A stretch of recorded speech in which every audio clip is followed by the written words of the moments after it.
The very word secrecy is repugnant in a free and open society. And we are, as a people, inherently and historically opposed to secret societies, to secret oaths, and to secret proceedings. In America, they watch you and they track your every move. They're even putting poison in your food. In America, the people are too blind to see the truth. But it's too late, and there's nothing we can do. In America, just watch your favorite show and watch the news, so they can pre-program you with your views. In America, get a job, obey the law, support the troops, and just kick back, cause there's nothing we can do. This is the divided states of Illuminati land. People stumbling all over the place like zombies, man. Just like the Walking Dead, they got this country zombified. All your water's fluoridated, all your food is modified. You are what you eat, so I guess that means that you're a GMO. And you don't even know, but you're too blind to see it though. You have to be asleep to have the American dream. Just how they need it, cause your freedom was never a thing. The best kind of slaves are the slaves that don't know that they're slaves. Stuck in a daze and they behave how they're told to behave. Good little sheeple people, always happy, always gleeful. No revolting, no rebelling, no uprising, no upheaval. The ones that rule us wanna keep us all clueless and weak. It's not looking so good for humans, the future is bleak. You think you are unique, but really you're a replica, created by the false education that they gave you here. In America, they watch you and they track your every move. They're even putting poison in your food. In America, the people are too blind to see the truth. Hey, welcome back, Rachel G. And there's nothing we can do. In America, just watch your favorite show and watch the news, so they can pre-program you with your views. In America, get a job, obey the law, support the troops, and just kick back, cause there's nothing we can do. In this present crisis, government is not the solution to our problem. Ooh, man. Government is the Awaken, activate. Good evening. Hey. We are conditioned every minute of every day, and being ignorant is just the American way. The national debt is a debt we can never repay, but if they say to pay your taxes, you better obey. Hypocritical kingdom of wicked criminals, using symbols and signals to fill your head with subliminals.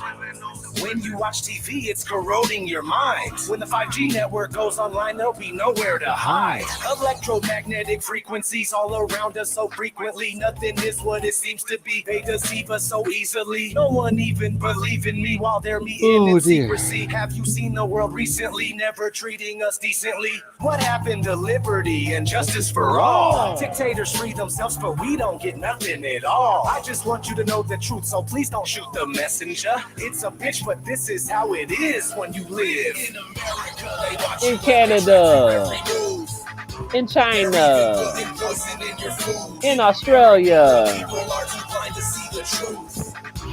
everywhere.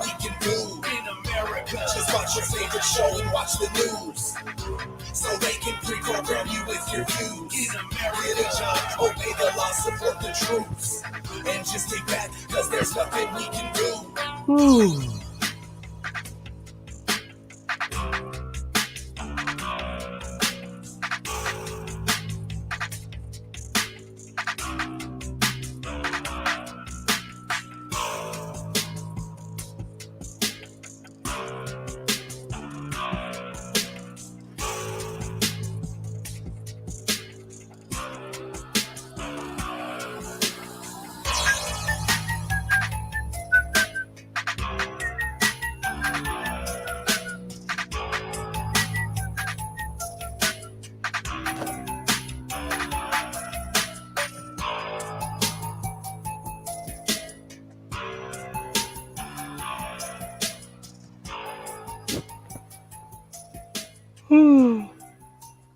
Man, I'm already yawning. Ooh.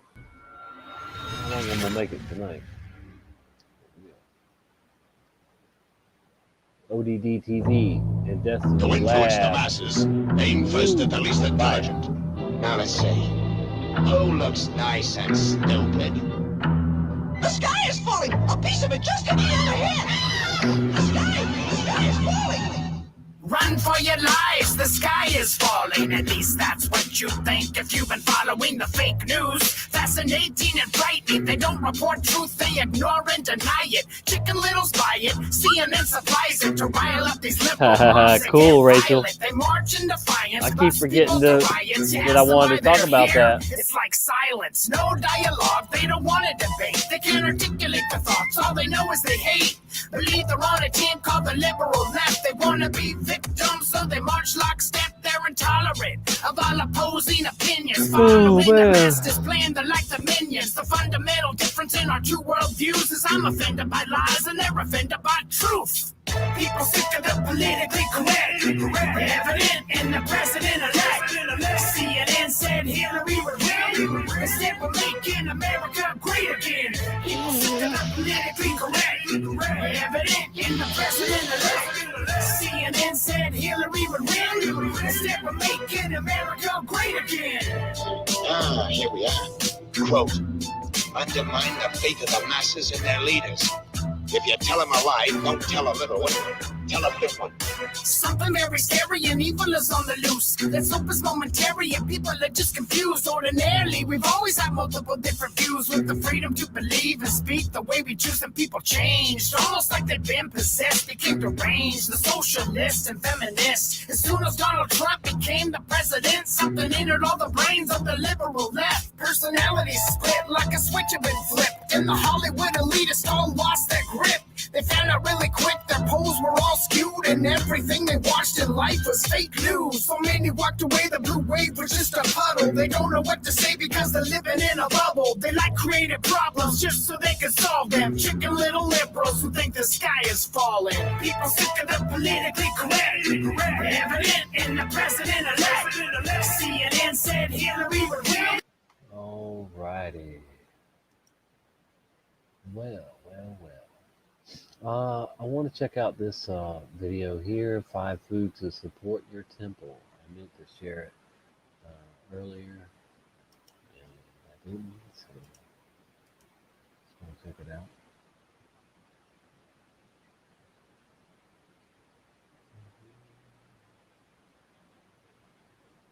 Hey, welcome back, fellow architects. Welcome any new architects. This is the I Am the Architect channel, where you are the architect of your own dream life. My name is Pam. I hope you like and subscribe to the channel so we as a community can grow and help each other out faster. That said, leave me some comments in the comment box for any content ideas, advice, suggestions. So yeah, we can help each other faster to reach our goals faster, in a sense, right? Today's topic is 5 foods that I believe are very beneficial to your temple. And by temple, I mean body. And by body, I could actually go a little further and say gut health, because all these foods that I'm going to mention are big promoters when it comes to your gut health. And you probably heard about the saying before, everything starts within your gut. And I'm a big believer of that. So I hope you are as well. If not, you don't have to agree with me. Also, that said, I'm not a medical professional / physician. Therefore, get educated or do your own research online. Talk to other physicians and medical professionals on the topic to get more information. And yeah, these foods also, if you have any allergies towards these foods, which again, I'm going to mention here in a second, don't eat them, subsidize. Eat something different. And yeah, so number 1 is lemons. In my opinion, lemons are almost as good as apples, I believe. You heard about the saying as well before, an apple a day keeps the doctor away. I'm a big believer of that as well. So I eat apples whenever I can, and lemons as well. I can't or I haven't eaten lemons daily. I wish I could. But I try to eat them weekly and whenever I can. And what do I mean by whenever I can is I slice lemons and then I put a piece of lemon in my water, or I squeeze lemon juice on top of my salad or meats. Whenever I can, I try to eat lemon. And I would promote that for you to do as well, because there's so many benefits to it as far as your gut health. Not only your gut health, but mainly. And lemons are good in vitamin C, So it helps with colds, flus, even weight loss. So if you want to lose some weight, I would highly suggest eating more lemons. It will help you with or reduces the risk of heart disease. It helps with digestion problems. I'm a big believer of that too, because whenever I do have stress, I feel it within my digestive system. When I eat a lemon, I feel better. It helps with kidney stones. It helps with anemia, and even what I've read, cancerous cells. So it will eliminate, and in some cases even destroy cancerous cells, because it's an acid food, and all the benefits that I just mentioned and the vitamins that are within the lemon, yeah, destroy basically the cancerous cells, which is awesome, I believe. The next food is sauerkraut. So number 2, we're in sauerkraut. Yeah, they I can't don't know give if you you knew that heartburn. is a natural probiotic.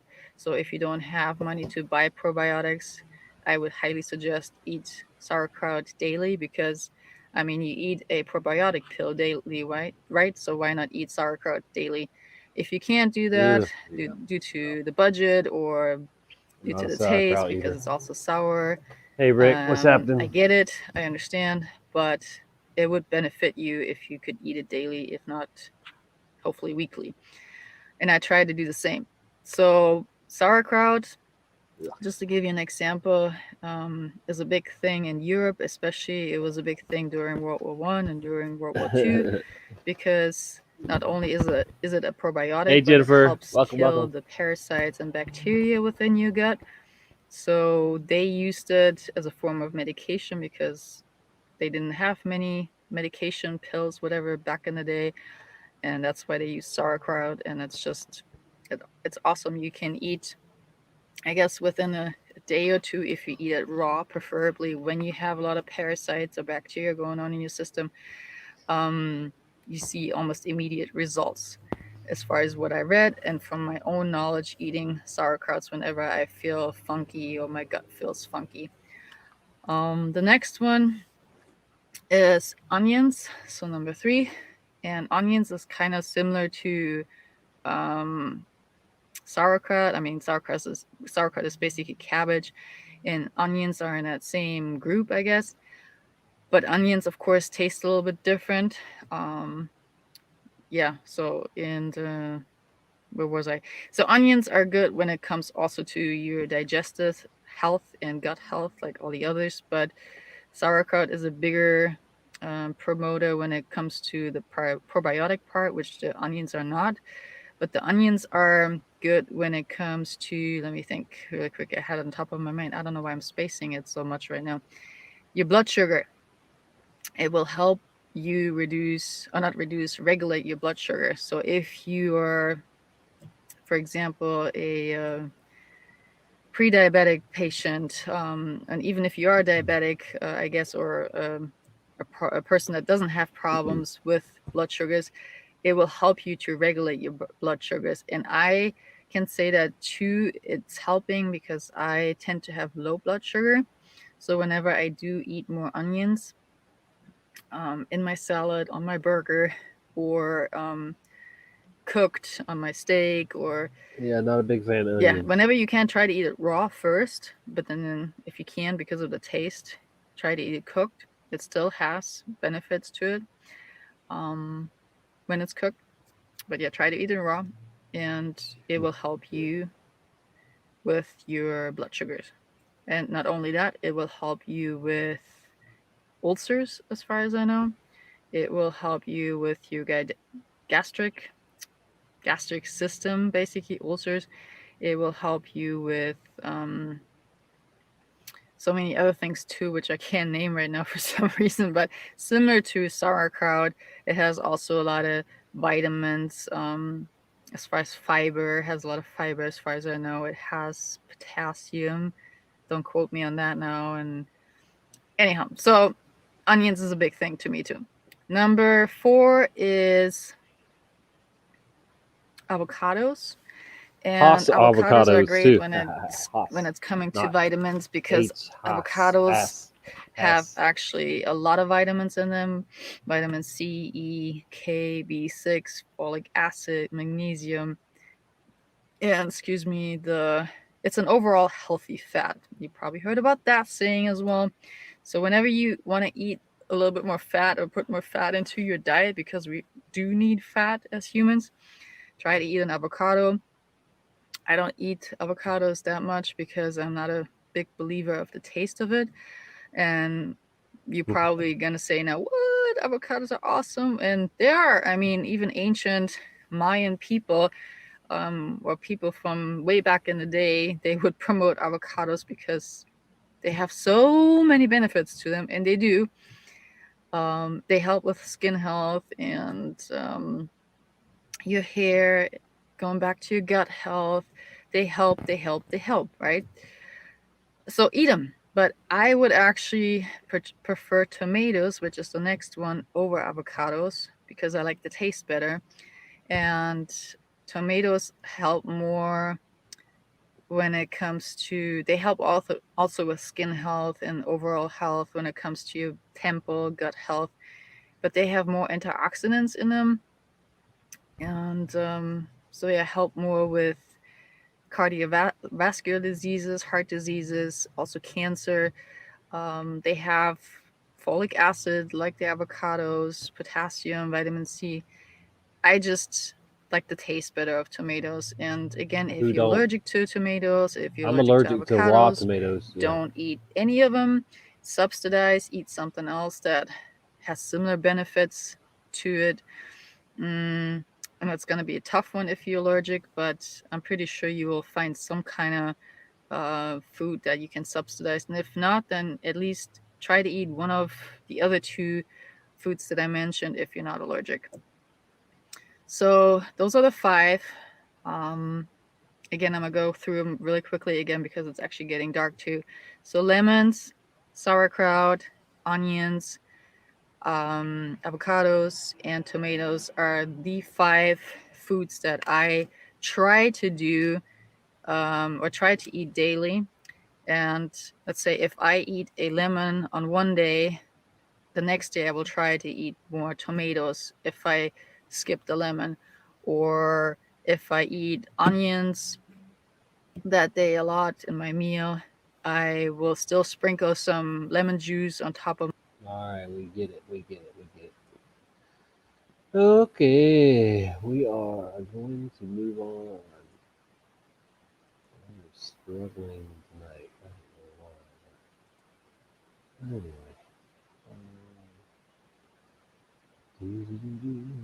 Truth Seeker 69 is live. The ripple effect circuit board. Alright, so this is a Reverend Crystal Cox on the Mandela effect. Let's call it a ramble, I guess a rant. Alright, so we're going to check this out. I'm going to speed it up, so if it looks funny, it's just, I'm going to speed it up. Makes people talk slow. Okay, this is Reverend Crystal Cox rambling to you today about the Mandela effect. It's 2020, October. I first heard of the Mandela effect in 2016. Before then, I had done videos all the time, right? I did videos on Arginine, I did videos on corruption. You know, I was doing tons of them. And for some reason, once I learned about the Mandela effect, I stopped doing videos. I was like, okay. So a really good friend of mine, my spiritual advisor, asked me if I heard of the Mandela effect. And so I thought, well, at this time, studying my spiritual stuff, been into New Age stuff my whole life, channeled, been a psychic my whole life, just loved all of that stuff and studied so much about so much. I'd never heard of it. But come to find out, I'd been studying it my whole life. I just didn't get it, that it was a thing. So when I started looking at it, and like I said, this was in 2016, and from my perspective, there was only a few. So there'd been people that had been experiencing these time shifts, and I'd experienced it. You know, when I was young, my mother would fragment in and out all the time. She'd have these anxiety things. She'd have keys and watches and things just disappear, and we weren't allowed to go anywhere until they were found. Right? I didn't realize that instead of the disappearing magic desk that I thought stuff went on, it was actually her shifting in and out of realities because of her own mental state. So I'd seen in other dimensions, I'd seen beings. I'd experienced all this stuff my whole life, but I didn't realize what it was. And so when I looked at the Mandela effect stuff, and I was like, right. And then I allowed myself to get a little angry a few days into it, because I'm like, right. So, because I wanted to believe that everything I did was for a reason. And it was. My fighting corruption, my, anyway, I'm going too far, too fast. But I realized in that moment that nothing mattered, but everything mattered. Hey, Suso. I've done what I've done in my fight for corruption and as a light worker to, there's a book, Cryon, called The Shift, and it's got Patricia Coy, it's got the Syrian channel, the different people, and the Cryon channel stuff. It's got a butterfly Suso, this channel or the one with the food on the food thing? Let me know. I'll drop it. on the front, the Big Shift or the Great Shift or something. And it's got a lot of these different channels. And it's one of many that talk about that part of some light workers' jobs will be to bring down major corporations. And that's what my light worker job was. I didn't doubt it. I didn't value any earthly relationship, Tonette, any house, Rachel, Bolt Gun, everybody. my own safety. I didn't value anything over the mission, and I was clear of the mission. And so I know that was meant to be. But in that moment of realizing, looking at a list of things about the Mandela effect, and I was like, a big one for me was, I studied the Bible a lot when I was young. I didn't know, all of it, but I had my things I knew, and I definitely knew the Lion and the Lamb, and quite a few other scriptures. And so when I read from my own eyes that the Lion and the Lamb scripture, not only was it changed, it never existed, and it's now the Wolf and the Lamb. I will do videos on. I started a Facebook page about the King James Bible changes. It was the most hate I've ever gotten for anything I've ever done, so I shut that down. It's like, why bother? But the idea was to be like, which scriptures changed and why. So we'll talk about that in another video, and my theory or my vision on it being an enchantment released. We've shifted into a reality where it's different. People think it's the devil. They think it's CERN. They think it's evil. They think it's what. I trust myself, and I know that I create a reality. And whether I'm in a simulation or whatever, I still trust myself. I choose to trust myself. Okay, so when I was like, for some reason I hadn't realized, even though I was a sun gazer, like I'll look at the sun, and I open my eyes, I'm stimulating it to get nutrients into my eyes. I'd met breatharians, I was really into that. But for some reason, I didn't notice that I'd shifted to a reality where the sun was white. Yeah. The sun was always yellow. Yes. The sun white. Why would the sun be white? Yes. And I'm really into photography. And so yes, the colors changed. The rainbow stuff changed. Last summer, like I said, I might go on all these different tangents. It's just so exciting. But I noticed that, we'd get double rainbows. Now we're getting triple rainbows. But the whole horizon would be like a rainbow. Just so much color as now we're going over the Rainbow Bridge. And so when I realized that my heart had moved, because I'd had a bunch of heart tests in 2013. And I seen the ultrasound, I seen the scan, I seen all of it. And my heart was on the left. And the EKG, the issue, the problem, all of the stuff surrounding it was because of the heart being on the left. So I shifted to a reality where the heart was in the center. Yep. My kidneys were not here. Wow. Don't lift your shirt and get cold air. Where's she been? Saying used to be. But now they're here. To a reality where men and women have equal amount of ribs, right? So where's the theory of taking one rib to make Eve? Dozens and dozens of Bible scriptures supernaturally changed. So you can have a Bible in the basement, 50 years old. It's supernaturally changed. I didn't know it would manifest. The sun is dying sooner, dying sooner than the scientists say. That's what's going on. On corruption because I'm creating it. I don't know if you've seen George Clooney in the movie Tomorrowland, but the whole thing is that you think that you're watching reality, but you're projecting reality, right? And you don't believe you have the power to project the reality you want, so you believe. Yeah, this ain't her only video neither, Suso, want you to do on the subject. And so I decided that I'm not going to write about corruption. I'm not going to fight that system anymore because I'm creating more of it. We'd shifted into another reality. So more and more people. So back then in 2016, I could look up every day. I would look up timeline shifts and see different videos and different articles, and they were amazing. Now, if you just awaken to the Mandela effect, there's so many people, religion and fear, and they just go on these live shows and they talk. You got to pull out all of the stuff about anatomy and all the. It's just all blurred. So it would be hard figuring this out now. But the biggest message of it is that once you realize you've shifted realities, then to me it became, okay, how do I shift to the reality I want?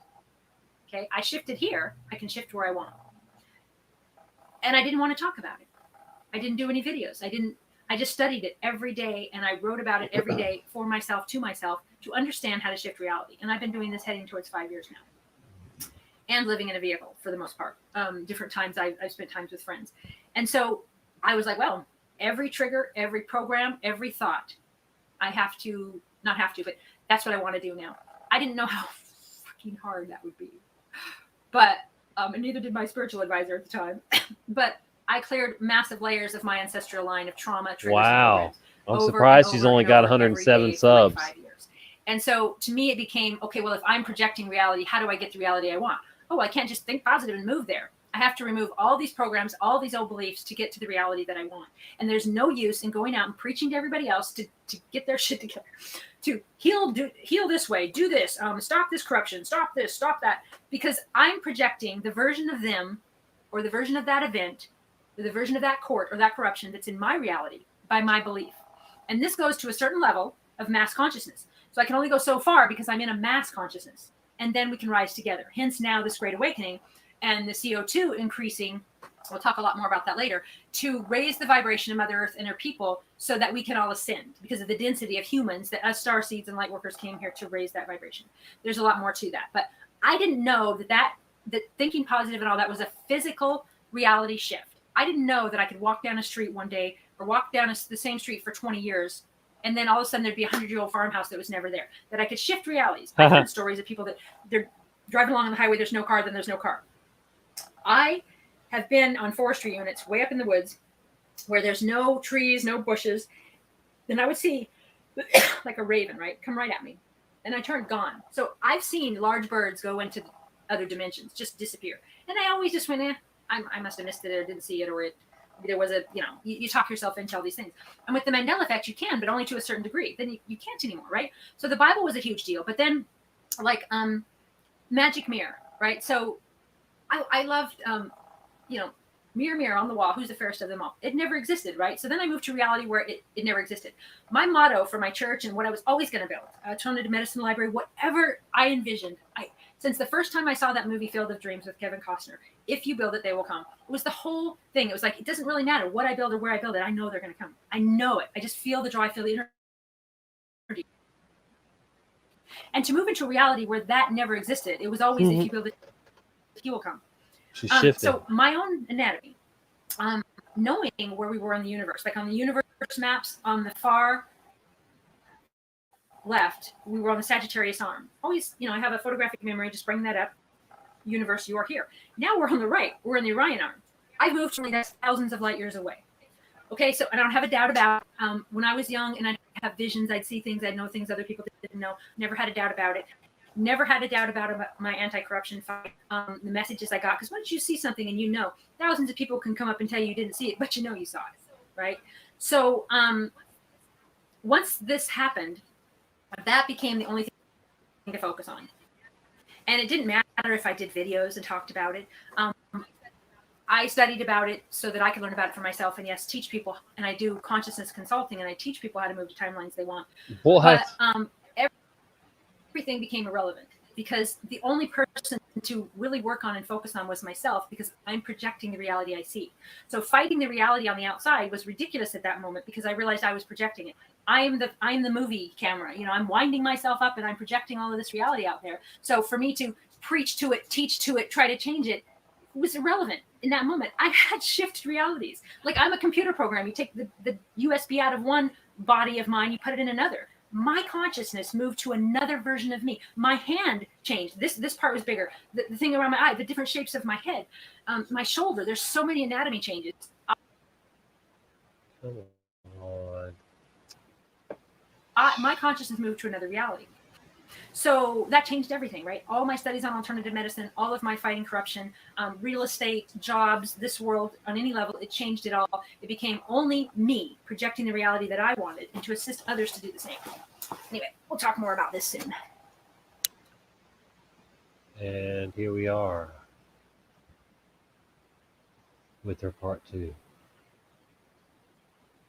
I don't know why we're having technical difficulties, but it sucks.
Okay, I should be back. Sorry, guys.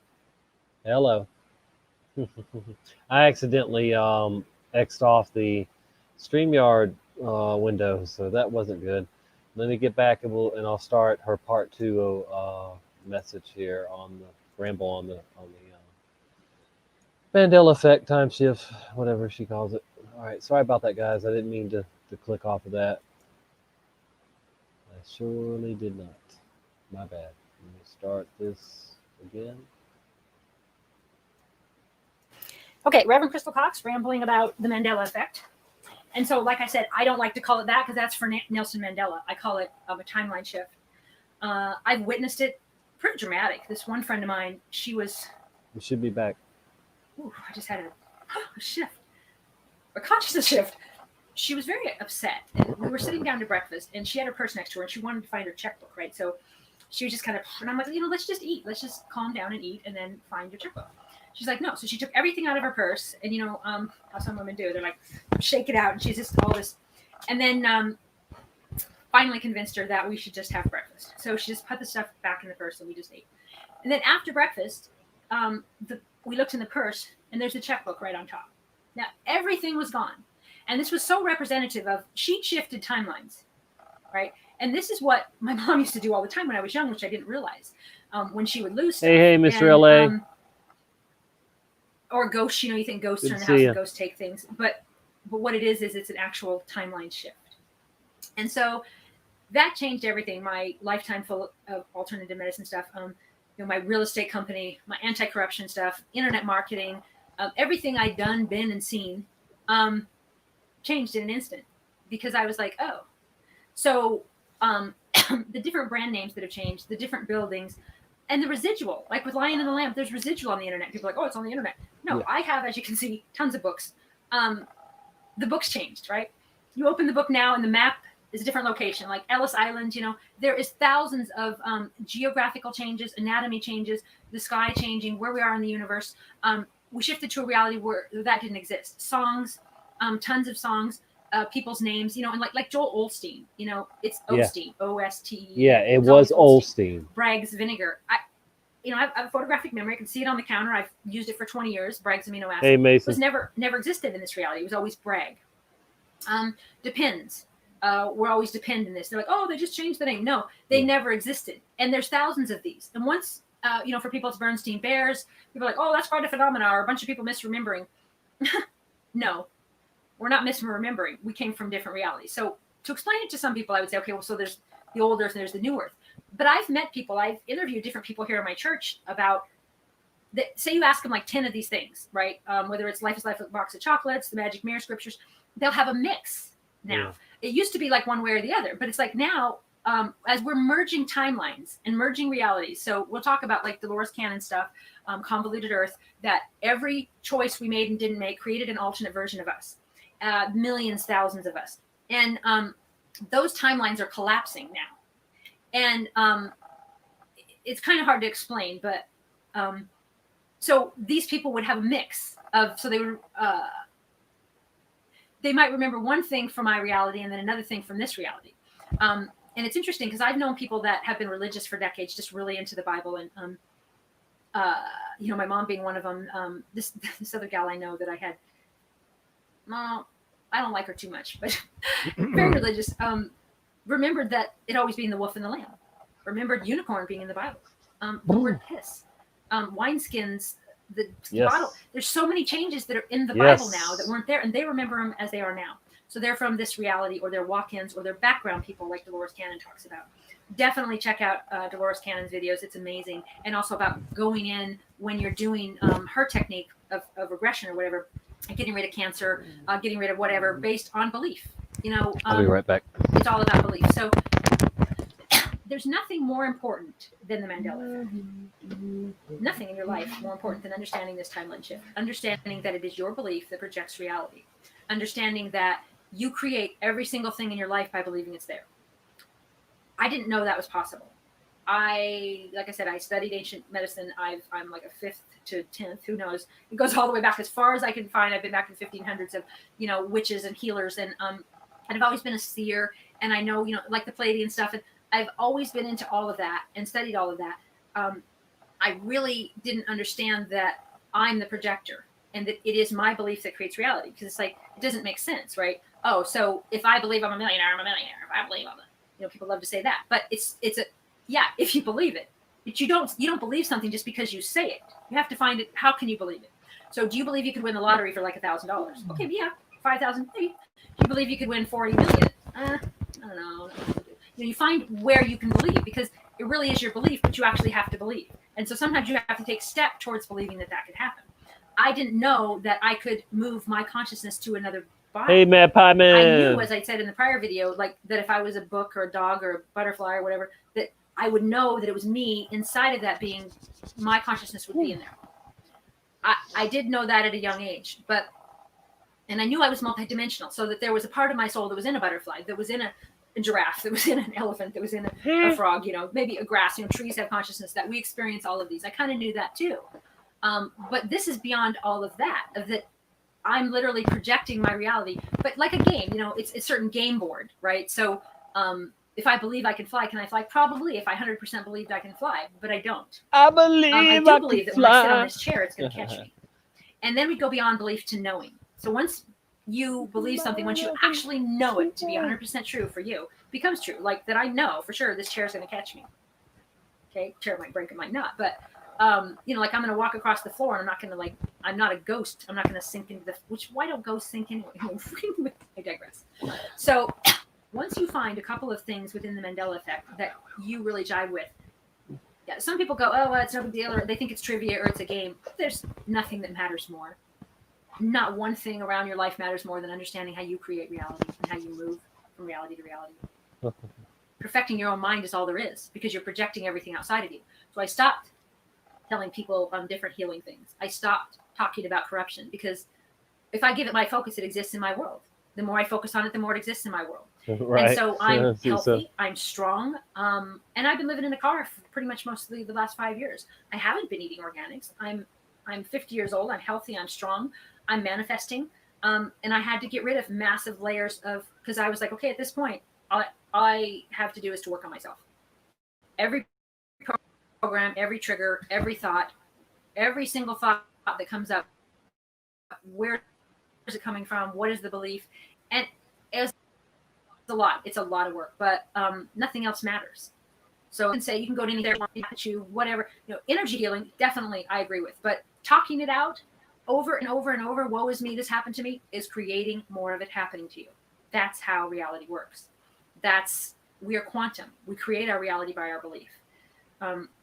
So there's a lot more to talk about that with the Mandela effect. There's so much information out there now. I wouldn't really prefer to learn about it just now, as some of you folks might be, because there's so much garbage out there. Like what's true, what's not true, and people are like, oh, it's just trivia, it's just a fun thing to experiment. But it's not. It's how reality works, and it's how reality is created.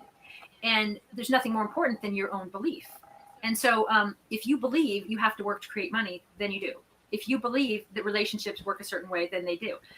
If you believe you need attention for love, then you do. If you believe that a banana is bad for you, it is. If you believe cigarettes are good for you, they are.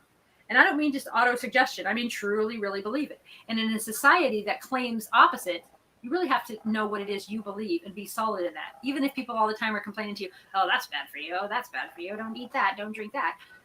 It's your belief that makes it cause that in your body.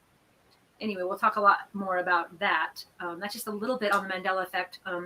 I'm more going to be discussing with you how to figure out what your beliefs are, how to follow your highest excitement. Check out, so there's a lot of stuff out there on the Mandela effect, but just know that it's happened to you. So find a couple things where you know, and it's very interesting. It's fun to do all these things, but try not to get too freaked out or too scared about it. And then study things like Abraham Hicks. There's some of the Bentino stuff, Bashar, Matt Kahn, Clayding stuff, the Syrian stuff, biology of belief creating reality, understanding how reality works and how you're creating your reality is the absolute most important thing. All right, we'll be talking about this much more coming soon. Well, that one was from yesterday, so I don't know what she's got now, if anything new. But anyway, are we still live? It looks like it's freezing up all of a sudden. Okay. So I'll drop her channel in the chat if anybody wants to check her out.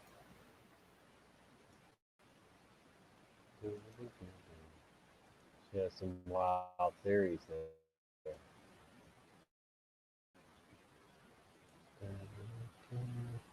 So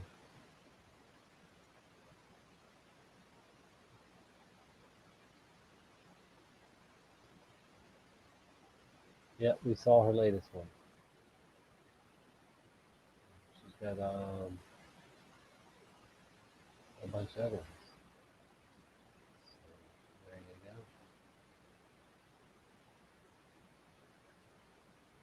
All right. That was Reverend Crystal Cox on the Mandela Effect.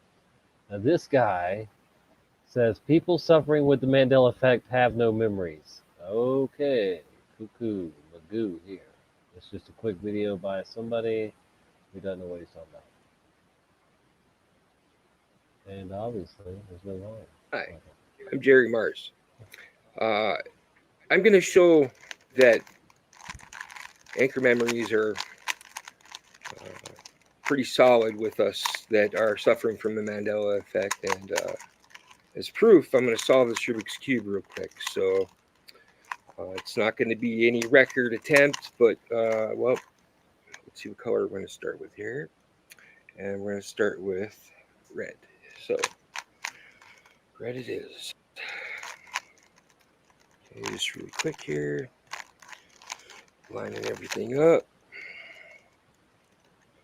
Okay.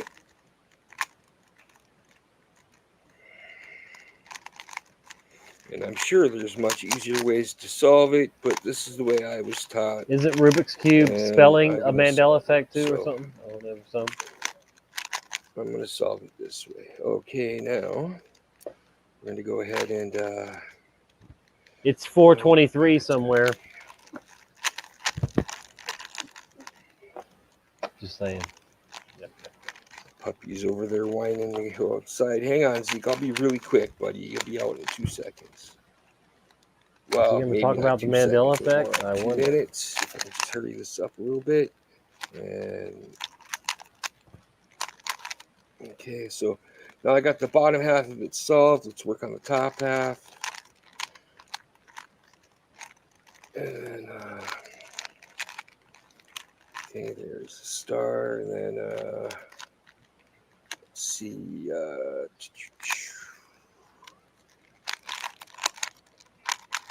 Okay, all sides are done. So now we just need to find the right ones for them to fit in, and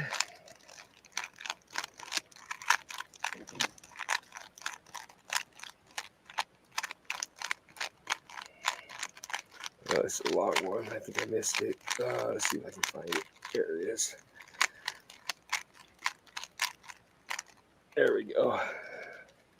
Missed one roundabout, but you guys get the point. Okay, so there you go. The Monopoly guy had a monocle. Yeah, the Peanut guy has one too.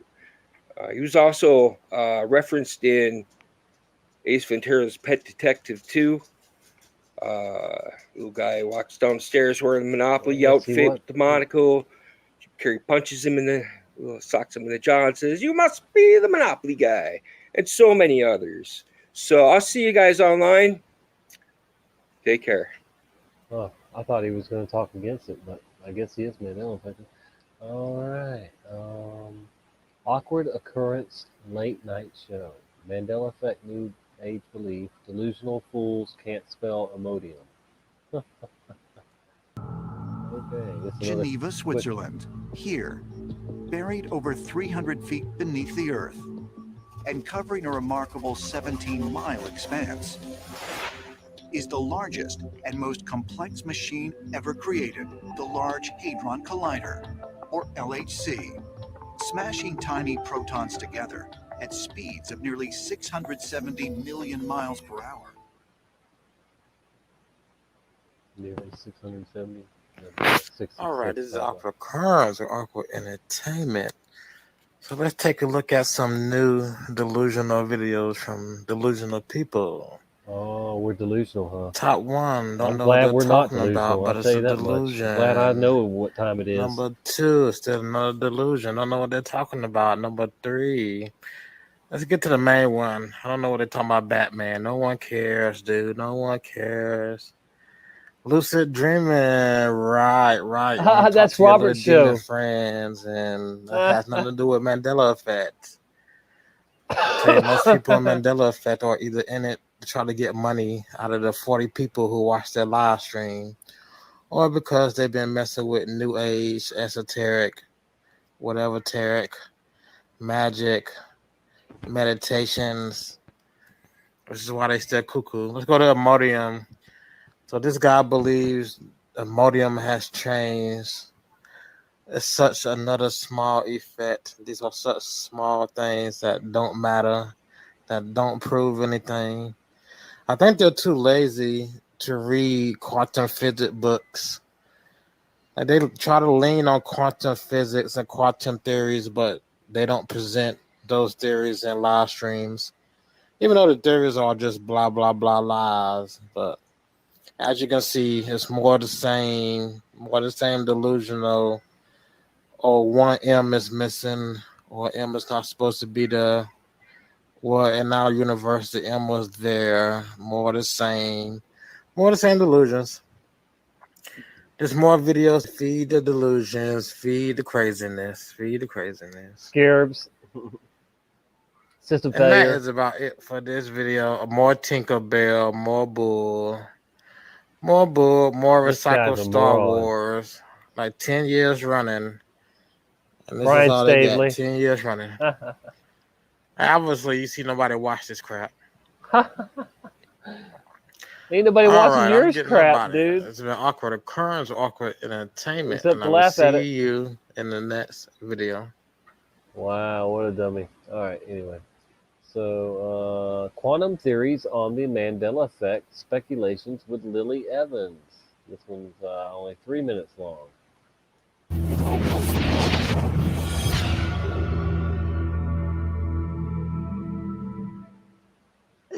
Something that you were getting into about the Mandela effect was you did postulate a couple of quantum theory ideas there. Do you think quantum theory can inform lots of these speculations of what's going on, or do you think that the fact that most quantum theorists don't know what quantum theory is makes it kind of a crapshoot? What's your opinion on that? It is something that is so fascinating to speculate on because all of these things are theories. We can't say if they're true or false. They just are kind of the collection of information that we know about. Like, for example, conventionally, there are 3 dimensions of reality.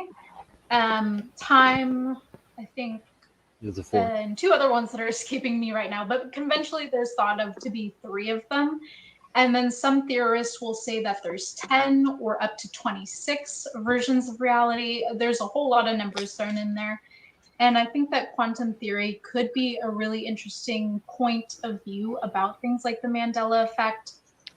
Because on one hand, psychology says about the Mandela effect that it might be people misremembering these events or misremembering a spelling or misremembering something because they were little, or maybe someone else told them about it. And so they thought, yeah, I think I've seen that too, kind of thing. But quantum theory kind of points out if there are parallel dimensions and things like time travel are possible, then maybe it is possible that certain individuals would be in one timeline where, kind of like the butterfly effect, one thing was changed.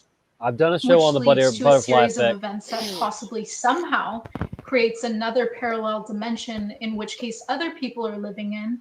And somehow, if these dimensions are to collide in some way, that might be a noticeable thing that people pick up on with these kind of slight variations in kind of cultural topics and things that we talk about with the Mandela effect.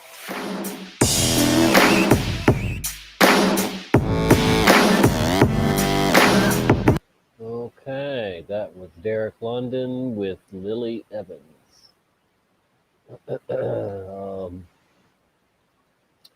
Now, then I came across this, which is SLAC, National Accelerator Laboratory. Yeah, fun. Check this out.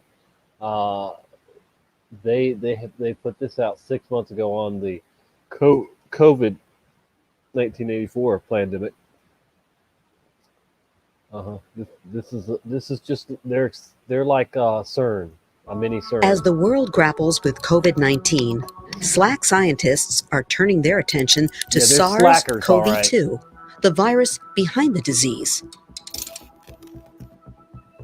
One thing they'd like to know is the detailed structure of key parts of the virus. That could help chemists design drugs that stop the virus from infecting and hijacking our cells.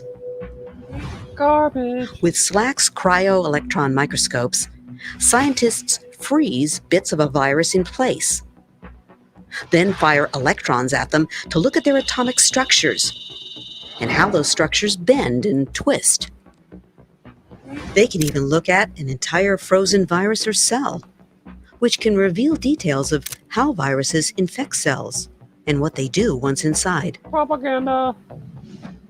At the Stanford Synchrotron Radiation Light Source, SSRL, researchers shoot powerful X-ray beams at proteins and other molecules extracted from the virus to reveal their atomic structure and see how their shapes change as they bind to other molecules.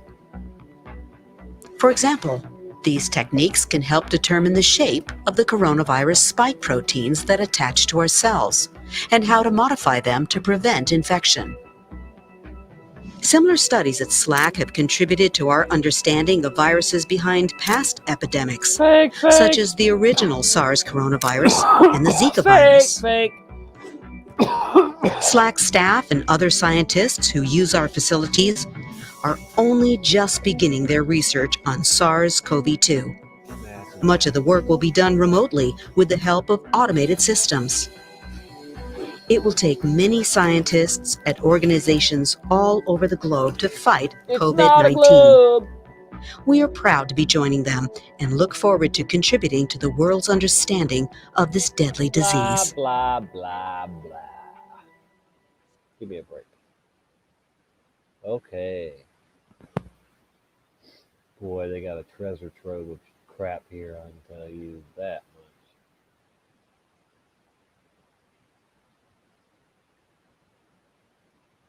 All kinds of garbage.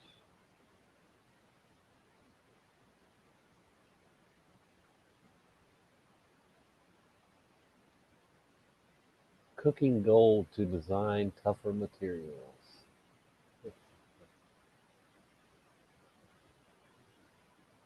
The end of space-time. Oh, boy.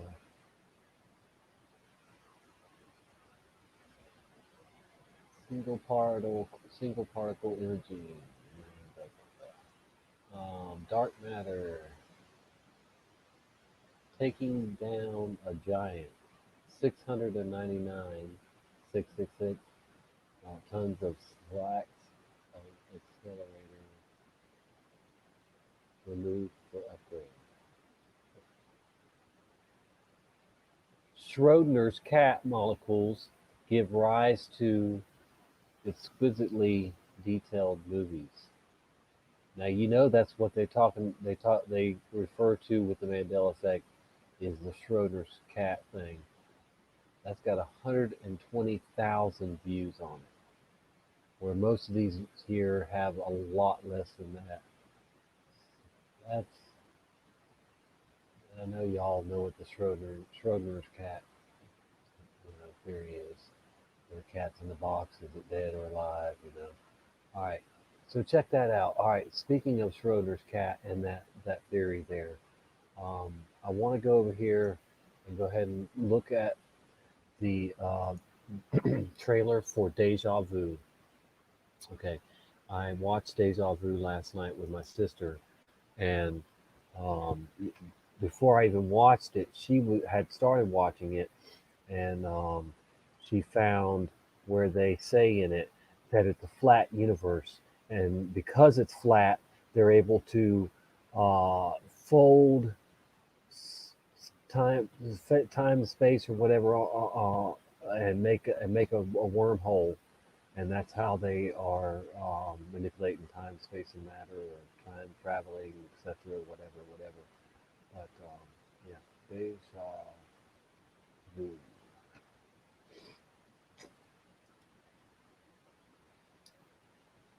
If you have never seen the movie, it is a very, very interesting movie, and I, watching it last night, saw all kinds of CERN, imagery, CERN symbolisms, CERN lookalike stuff. I mean, they were using a spoiler alert. They were using a CERN particle uh, accelerator of some kind to actually send Denzel Washington back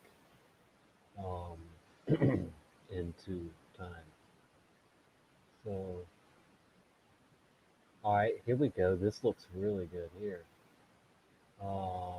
5 cases of deja vu that cannot be explained. Let's just check that out real quick. See what we got. And then I want to watch something. I'm going to show you the trailer of the movie. COVID-19 rises in 38 states to levels not seen since July. Donald Trump is still ignoring the facts. It's going to disappear. It is disappearing. He can Goodbye. You're disappearing.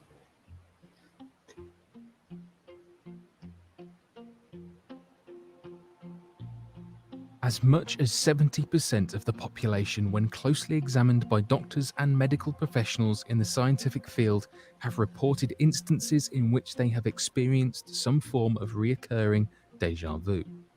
Not only does this make this strange phenomenon one of the most commonly occurring unexplainable scientific anomalies, but many of whom that actually experience deja vu can even seem to display supernatural or psychic tendencies otherwise completely unexplainable in the world of research. So today, here at Unexplained Mysteries, we will be going over 5 different mysterious cases and reports of deja vu I can make a shared from Chinese around star the with world paper. and what they could mean for the people of whom experienced them.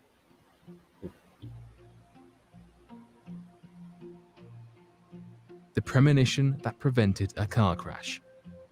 Many times when people report having a deja vu experience, it is nothing more than a short fleeting moment, quick recollection, or rapidly fading memory. Oddly enough, for one Reddit user, it was the one thing that helped to prevent them from facing a tragedy that not only could have changed their life, but it could have taken it altogether.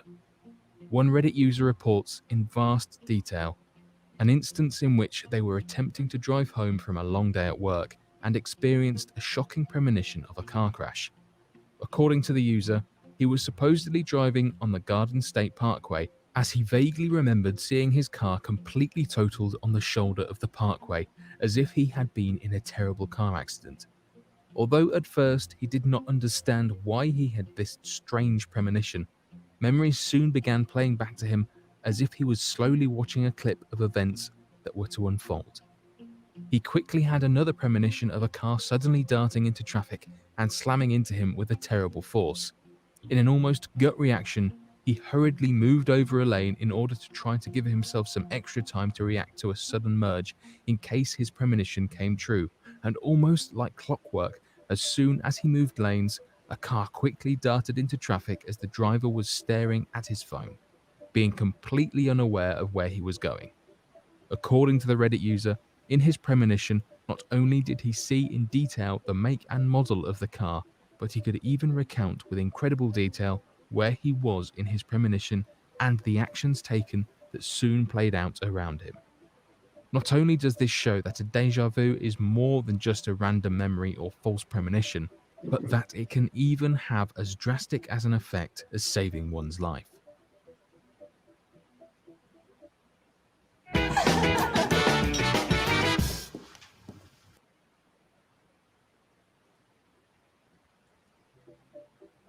Deja vu experienced through recurring dreams.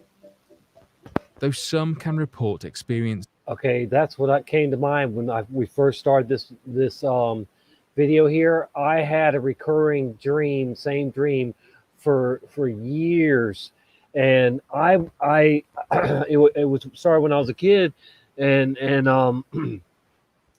it was I was either falling or flying up, whatever. But I always remember, just being in the air and more than likely flying. I mean, falling, just like dropping. But I was always like standing straight up, whatever too.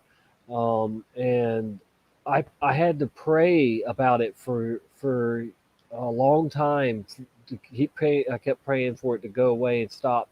I'd had that dream, so often, the same dream, and it really bothered me. But I don't know. Seeing deja vu in the moment, only seconds before a trigger that can stimulate a soon-to-occur premonition. There are many of whom that believe that they can foresee a premonition days, weeks, months, or even years ahead of time. This is accomplished when people claim to experience a form of deja vu from a premonition they received in their dreams that play out events in such lucid or accurate detail that many can foretell a future event with incredible precision. This is not a few scattered events, however, as many claim they can only experience deja vu events in their dreams, and that oftentimes they find that their dreams act as a strange mechanism to help them live an event in unbelievable detail that would later occur. Several witness accounts of online personal stories discuss these strange instances of dream-induced deja vu as quite common and completely unexplainable in their randomness. One such post claims that the one online user had a lucid dream in which they found themselves wandering through a complete stranger's house that was designed in incredible detail. For some unknown reason, they found themselves looking over each individual detail and remembering what they were, which included furniture, pictures on the walls, small decorations, and random knickknacks. According to the user, they later agreed to go to a party hosted at a friend of a friend's house, only to find their dream had been a premonition of the home that was exactly similar in detail to the one they saw in their dream. Another user writes about a dream involving the betrayal of a friend in which they saw their own friend attacking them. Unfortunately, this dream would later come true and would mark the end of their friendship. This could very well mean that the next time you have a dream in which something happens with incredible detail, you should be sure to write it down in case it plays a huge part in your life later down the line.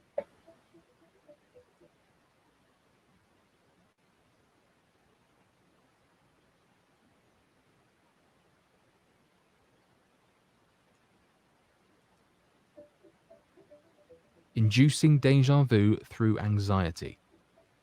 Many experts of neurosciences and psychology had originally believed that deja vu could have been a symptom of a very mild form of dementia or epilepsy, and that frequent deja vu could tie in with misfirings of the neurons in the brain. Recently, however, new scientific information has come to light relative to these ideas that now have researchers scratching their heads at what could be inducing deja vu in so many people around the world. It appears that evidence has surfaced regarding the misfirings in the neurons that trigger deja vu, and its many different intensities, and it all seems to circle around anxiety.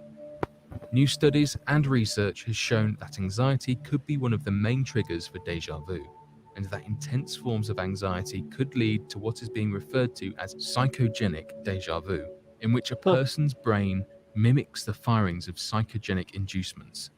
Interestingly enough, researchers have found this correlation when testing people with frequent deja vu and found that there is a strange firing found throughout the temporal lobe. Such activity is usually seen when a person is experiencing a mild form of epilepsy, of which was the main cause for why researchers originally believed that deja vu had a connection with epilepsy. That's Oddly interesting enough, because I have a this same mild type form of of random misfiring seen in the temporal I lobe can't when even say deja it. vu occurs can be triggered and enhanced I have when a seizures. person is in a stage of high stress and prolonged anxiety. This could very well mean that certain premonitions could possibly be triggered if a person experiences constant anxiety, although future testing will have to be considered. Our bodies can predict the future. When researchers that were focused on uncovering the secrets to deja vu and premonition put their own theories to the test, they found startling evidence of a natural ability that people have when it came to physiological changes and how they coincided with soon-to-occur premonitions. It became apparent to researchers that perhaps their findings could implicate a subconscious form of problem-solving that can allow people to predict events up to 10 seconds into the future, even if they were not consciously aware of it. According to the study, the researchers selected a random group of individuals and showed them a random series of images while measuring their heart rate, brain activity, pupil dilation, and breathing. They found that roughly 10 seconds before the people saw a scary image, their heart rate and brain activity would increase as if they saw something scary, which had still yet to happen. As further testing developed, the researchers found that even though the participants themselves were not entirely aware of what was going to happen next, their body would show signs of the physiological changes that came with subconscious awareness. The researchers argued that perhaps the premonitions were not supernatural or paranormal in nature, but that rather, subconsciously, our brains can make incredible assumptions and use gathered data that, though we may not be consciously aware of it, will contribute to our body changing physiologically to prepare for a soon-to-occur event. Interestingly enough, their study was published in the Journal of Frontiers of Perception and used information gathered from more than 87 other studies, not including their own. More information regarding the research can be found when reading up on the study conducted by Mossbridge and her team of analysts. Florida homeowners, if you'd like to erase your electric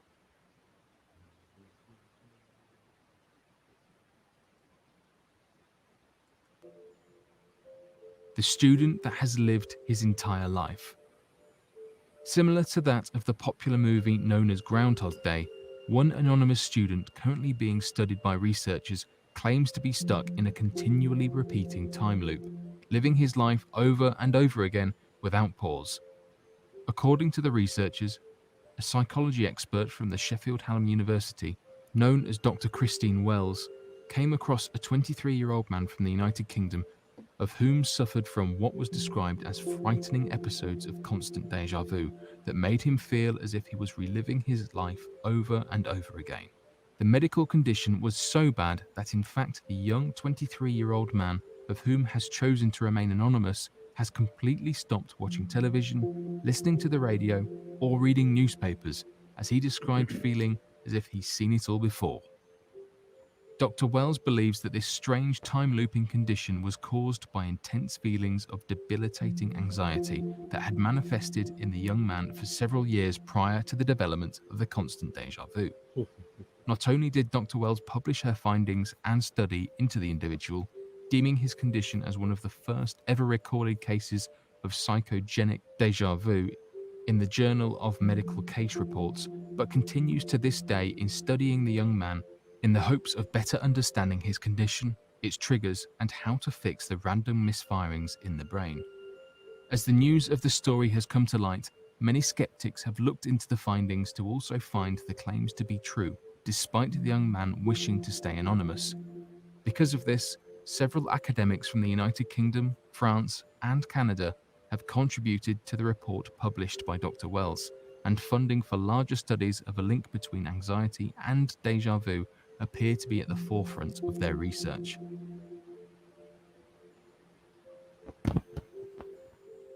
But what do you all think of these strange and almost supernatural mysterious cases involving deja vu?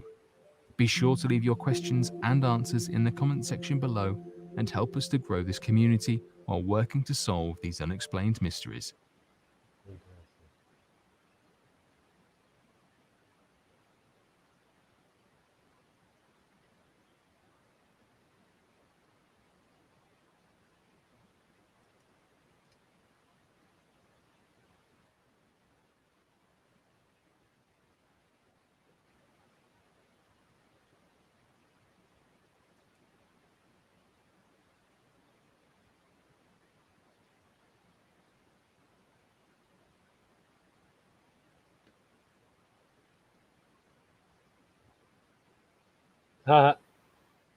Looks like there's the movie. No, I don't think it. It's longer than that. That's yeah. Somebody's shortened it or something. All right. Anyway,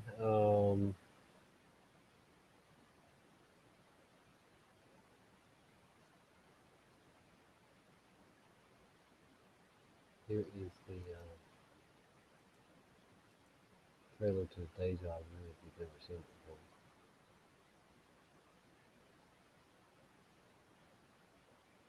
before. You think you know what's coming? You don't have a clue. It's a phenomenon known as deja vu. It's a phenomenon known as deja vu.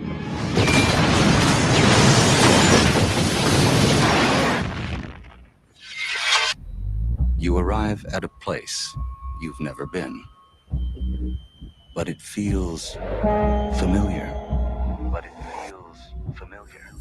You look into the face of a stranger, and you feel like you've known her all your life. Have we met? Yeah. Yeah, we have. Deja vu is believed by many to be a trick of the mind, but the truth is far more extraordinary. What if you had to tell someone most important thing in the world, but you knew they'd never believe you? I tried.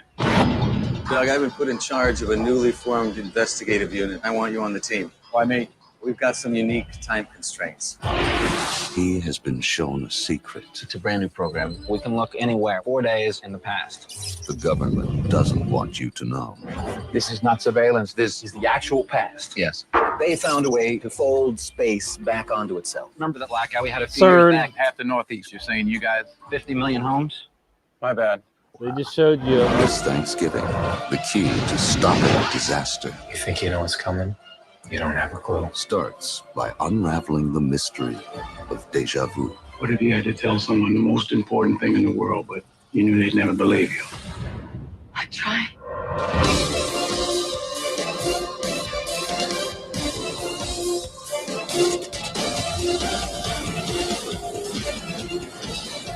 I got it.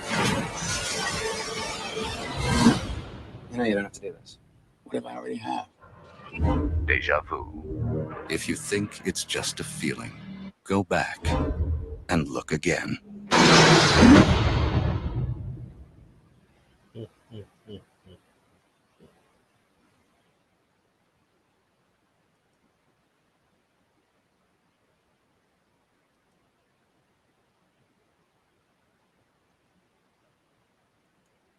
So, like I said, my sister's the one that found it. I give credit to Crystal. She found the part where it says, that the universe is flat, so they're able to fold it and make a wormhole and go back in time.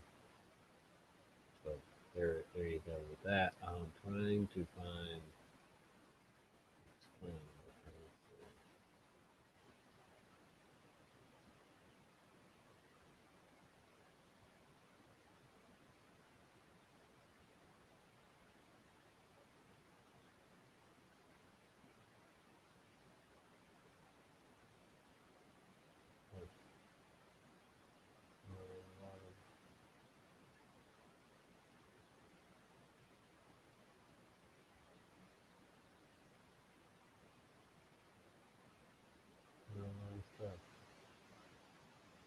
Oh, now this might be interesting.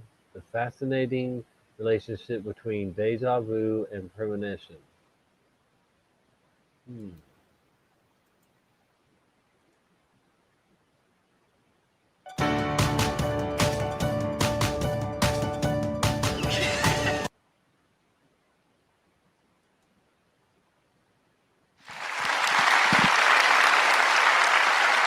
On a hot summer day in 2008, a professor leaves his campus building and heads across a parking lot toward his car. Ordinarily, this would be a routine experience and not something at all memorable, but this day is memorable to him. It's memorable to him because on his way across the parking lot, something stopped him in his tracks. He remembers the heat emanating from the pavement as he stood there. What stopped him in his tracks was an overwhelming sense that he had been through this exact situation before. And this was not the kind of familiarity that you might have simply from having been through that parking lot before, nor was it Cool, the kind Tara, of go ahead, familiarity yeah. that you might have with a face that you couldn't place. This was an intense feeling that everything that he was experiencing at this moment he had lived through before. The precise lineup of the cars around him, the clothes he was wearing, the feel of the bag on his shoulder, the sounds coming at him from different directions, the heat from the pavement. He felt as if he knew what was going to happen in the near future. A bike would be coming by from his left, from a place where bikes shouldn't even be riding. The woman would be wearing a white shirt and riding a 10-speed. This experience happened to a professor that I know named Matthew. And there are two noteworthy aspects to this story. One is that it illustrates déjà vu, which is an overwhelming sense of familiarity with a situation that seems like it shouldn't be at all familiar because it's actually new. The other is that it illustrates a phenomenon that many refer to as precognition, which is foreknowledge of an event, especially of a paranormal kind. Now, there's a really strange relationship between déjà vu and precognition, which is apparent in this story. It's also apparent if you do an internet search on the term precognition, which will turn up websites like one entitled Top 10 Signs You're Precog. Number 4 on this list is You Have Déjà Vu. Another website is entitled 13 Signs You Have Psychic Abilities. Number 2 on this list is You've Experienced Déjà Vu Countless Times. It goes on to say, déjà vu is a sure sign that you have some sort of psychic ability. But this connection between déjà vu and precognition is not just the stuff of psychic websites. Researchers who have surveyed people about their past experiences with déjà vu have encountered reports of precognition. For example, one survey participant said, "Everything that she said, I knew she was going to say." Another survey participant said, "It almost feels like I'm having a premonition." And yet another said, "It's like an old memory that I'm in the middle of living out." Then there is this peculiar case from 1959. A neurosurgeon named Wilder Penfield induced déjà vu in a patient through brain stimulation. Dr. Penfield was famous for stimulating the brains of consciously awake patients during brain surgery and having them report on their subjective experience. The idea was to try to understand how brain activity relates to subjective experience. It's not surprising that he was able to induce déjà vu by stimulating a region known as the medial temporal lobe region right about here. And this is not surprising because we now know that this area is involved in déjà vu. We know this because patients who have seizures that originate in this part of the brain tend to have chronic déjà vu as a symptom. So it's not surprising that he was able to induce déjà vu by stimulating this part of the brain. What is surprising is that he also seems to have induced a feeling of seeing into the future. Upon stimulation, the patient reported just a tiny flash of familiarity and a feeling that I knew everything that was going to happen in the near future, as though I had been through all this before, and I thought I knew exactly what you were going to do next. So can déjà vu really lead to precognition? As a scientist, I was skeptical, but I also wondered if there might be a logical explanation here that's not rooted in the paranormal. After all, there are many phenomena throughout history that people have attributed to paranormal causes prior to understanding them. For example, prior to understanding microorganisms, people often attributed paranormal causes to the reason behind contagious disease. And prior to understanding epilepsy, people often thought that seizures were a sign of demon possession. So I wondered if perhaps there was a logical explanation to the connection between déjà vu and precognition as well. As a scientist, I really wanted to find a way to study this in the laboratory. I just needed to find a way to induce the experience of déjà vu in the lab. What we would need is some sort of déjà vu generator. And while this might sound like the stuff of science fiction, it's actually not that far-fetched an idea. As one of my former students went on to post on Twitter at one point, Professor Cleary once asked me to help build a déjà vu generator in VR. You say yes to a thing like that. VR here refers to virtual reality. And what we had done using virtual reality thanks. was No we virtual reality attempted for to me. create that seemingly inexplicable juxtaposition between intense familiarity and newness that is characteristic of déjà vu. If you think back to the definition of déjà vu, it's an overwhelming sense of familiarity in a situation that feels like it shouldn't be familiar because it's actually new.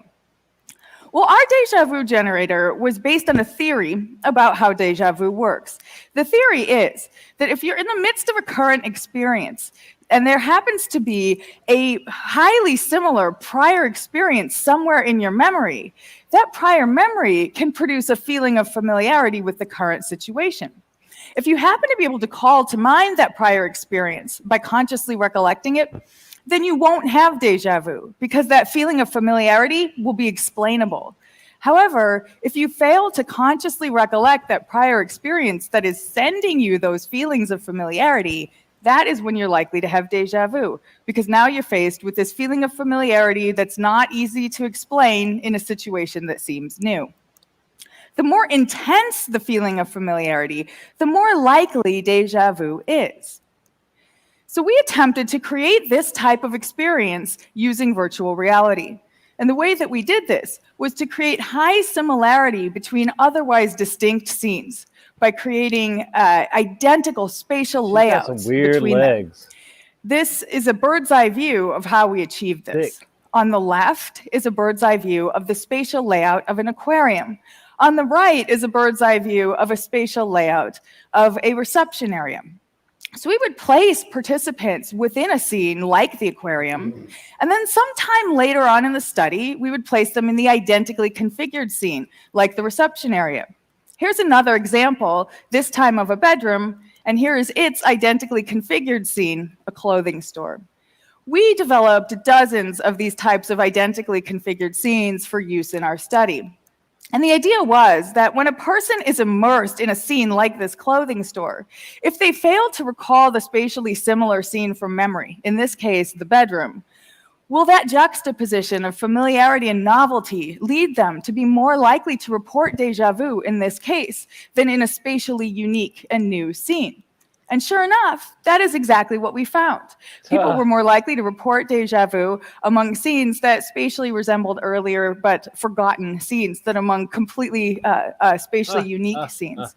Now, it's important to note that spatial similarity is not the only factor that can contribute to déjà vu. It's likely only one. We did another study where we were able to show that the more similar a current situation is to a forgotten situation in memory, the more likely déjà vu actually is. So if you think back to Matthew walking across that parking lot, it was likely more than just the lineup of the cars. It was the clothes he was wearing, the heat from the pavement, the feel of the bag on his shoulder, the different sounds coming from different directions. All of these things likely combined to produce his feeling of déjà vu that day. So we have a déjà vu generator, and now I've told you a little bit about how it works. So the question is, can we use this déjà vu generator to examine the question of whether déjà vu can lead to precognition? If you think back to one of the survey participants from earlier who'd stated, it's like an old memory that I'm in the middle of living out. What we really needed to do was find a way to put people in the middle of a memory. We wanted to see if we could put people in the middle of a memory that they forgot. Could they then predict what happens next on the basis of that unretrieved memory? If so, we might have the first scientific explanation for how people can have precognition during déjà vu. So what we did was we took the same scenes that we had used in our previous virtual reality research, and we turned them into virtual tours so that they would unfold over time, much like a real-life experience might. And so a person might be exploring a virtual tour like the aquarium, and that tour would follow a particular navigational path through the scene. Maybe it would end in a leftward turn. Then sometime later on in the study, the person would be viewing a virtual tour of an identically configured scene like the reception area in this case. That tour would follow the exact same navigational path as the earlier similar scene, but only up to a point. It would stop short of that final leftward turn. This was our method of putting people in the middle of a memory, so to speak. We wanted to see if this would enable actual prediction. So if a person is stopped at that turn in the reception area and they can't recall that earlier tour with the aquarium, can they predict that the turn should be left without knowing why? Well, our deja vu generator worked as planned. Deja vu was indeed more likely among virtual tours that were highly similar to earlier viewed but forgotten tours. However, there was no predictive ability whatsoever. People showed no precognition. I was very disappointed, and I actually threw in the towel at one point and let this study sit untouched and unpublished for many years because I deemed it a huge failure. And then years later, it occurred to me, well, wait a minute, we never actually asked people if they felt like they could predict. If you think back to the patient from 1959 in the brain stimulation study, presumably he didn't actually predict what the doctor was going to do next. Presumably that was an illusion. And so we ran this study again, and this time we added the question, do you feel like you know the direction of the next turn? And sure enough, people were more likely to feel like they knew what the direction of the next turn should be when they were experiencing deja vu than when they were not. So there really is something to this link between deja vu and precognition. It just turns out to be illusory. Now, I know what some of you are probably thinking. Some of you are probably sitting there thinking, no, that's not my experience with deja vu. When I have it, I really do predict what happens next.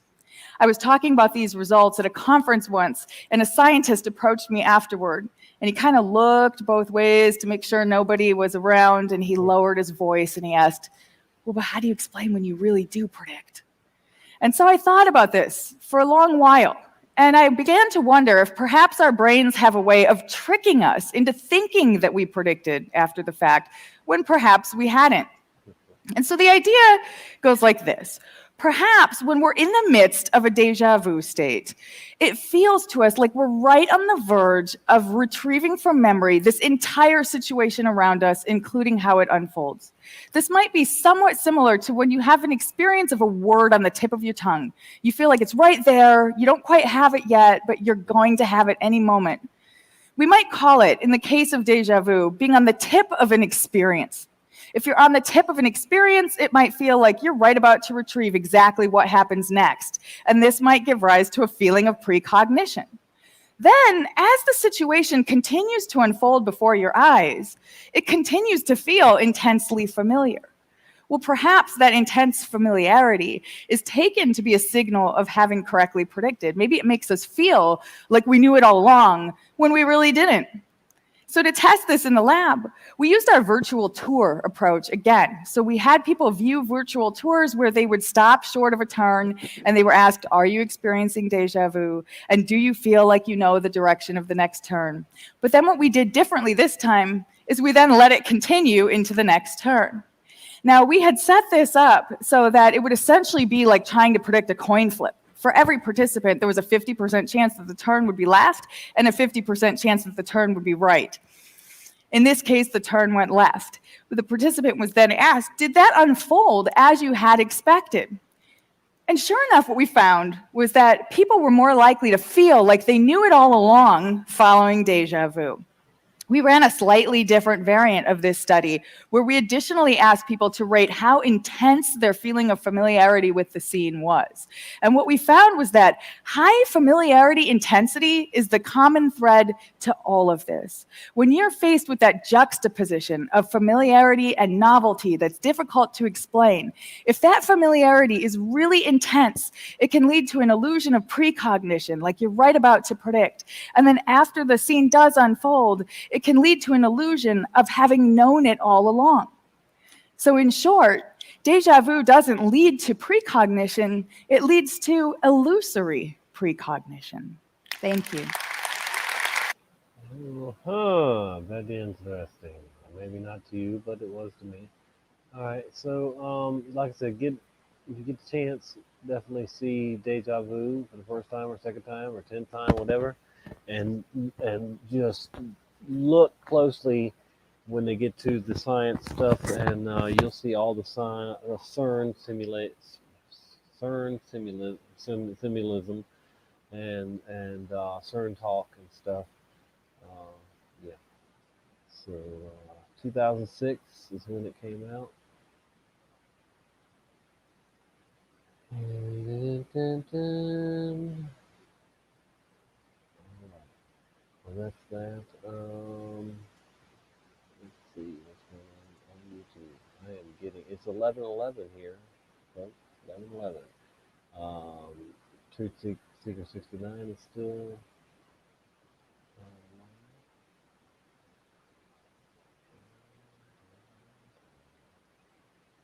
Ooh, we got a new Jason A video.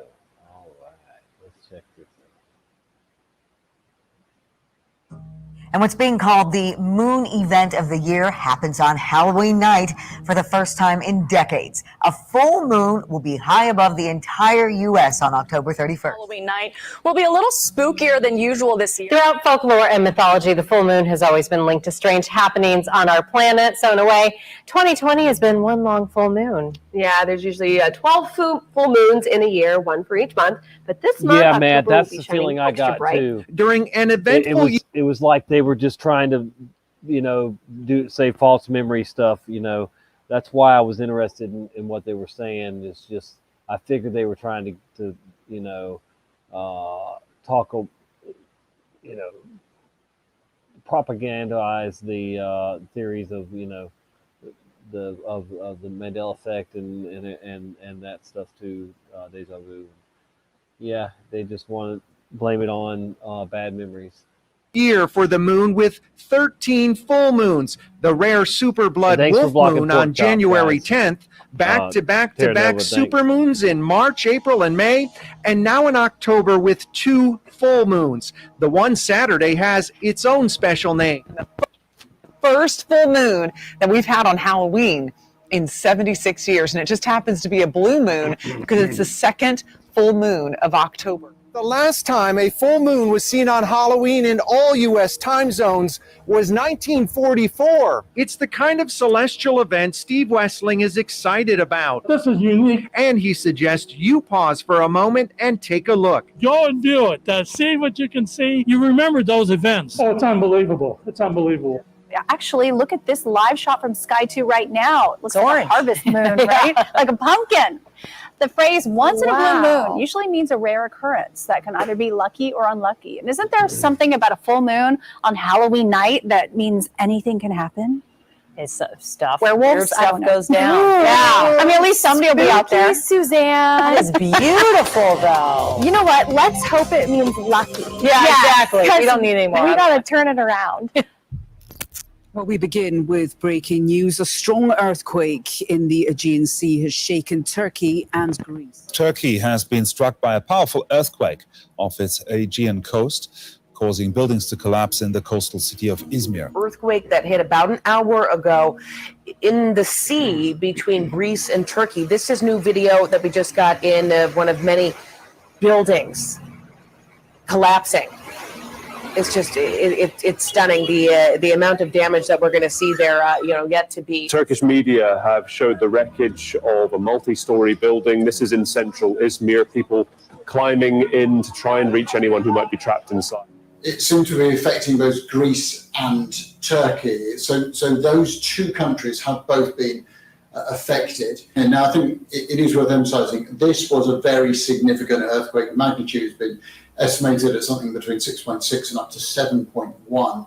And the tremors going all the way to Istanbul in Turkey, to Athens in Greece. And some of the images we have seen of the effects of that have been very, very striking. Also, reports of these mini tsunamis occurring, of large waves coming into coastal areas, flooding. Right now, concern is growing as a fish kill continues in the Neuse River. It's a story Nani Ursine has been following for weeks. Lower Neuse River keeper tells Greenville, me that North the fish kill Carolina. in those waters is something like they haven't seen since I the used to 1990s. live not far from there. It is heartbreaking to see any fish kill, and it has been really tough the last 5 weeks. Katie Hunt's love for North Carolina's rivers and streams is part of her job as a river keeper, and says it's tough when something river bad keeper. happens to something you love. We have seen many, many fish kills, very large, but typically they only last for a couple of days or as long as a week. Environmental groups like Sound Rivers and people who use these waterways are concerned. It's truly an environmental disaster.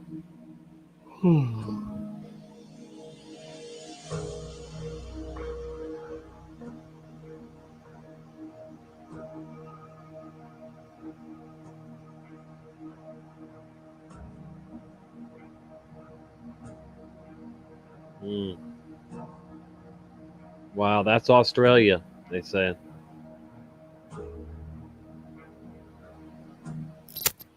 Back now with an update on the so-called murder hornets, the invasive species that could be deadly to humans and bees. And tonight, news of the first known nest in the U.S. Look like something out of a sci-fi movie. Futuristic beekeeper suits and ominous red headlamps in the hunt for murder hornets. And this morning, finally, a major breakthrough for Washington state researchers who have found where some of the elusive hornets have been hiding after decapitating and decimating bee populations. The giant Asian hornet's also known to humans for their painful and sometimes deadly sting. Searing pain! These are the most deadly. And with white protective gear, saran wrap, and a vacuum, they dismantled a nest in a tree. It wasn't underground like these nests are normally in Asia. They're already exhibiting different behavior. Still gotta read? Entomologists using dental floss to attach an electronic tag to a so-called murder hornet that led them back to the nest, which they sealed off, then vacuuming out over 100 hornets. First found in the U.S. only several months ago, the giant hornets native to Asia. They can be deadly to humans, killing up to 50 people in Japan each year. Here we are with just 6 days left until the U.S. presidential election, and yet there's another case of racial tension caused by the death of an African-American man, allegedly at the hands of police. We've got several videos that we're going to show you now this afternoon. This was the scene late last night. It's just blocks from the White House and the U.S. Capitol building. Two of the most important cities in the United States are enduring serious racial unrest. All of this breaking out overnight as demonstrators clash with police, both here in our nation's capital of Washington, D.C., and in Philadelphia, ironically, our nation's first capital. As Rick told us us neither last one night. of these stories were covered by the national television networks. We, on the other hand, have been bringing you the stories and allowing you to see them really just play themselves out. You also had a man pulled from a car. This is actually more too. We were at that strip mall as well, but this is a shocking video. This was police pulling a man from his car, saying that he was trying to run over a police officer, beating the car in, smashing the windows, pulling him out. So, you know, oh my God. It's amazing to see, you know, when you're there, the first hour of these protests, how they start peacefully. But then as the night progresses, it starts to get more and more violent. And I did see those, you know, covering the George Floyd protests with you from the very beginning as well. The same thing. All right. So how does all of this play out? And is the root cause of this unrest and police action, or is it something bigger than just what the police did? Maybe something deeper.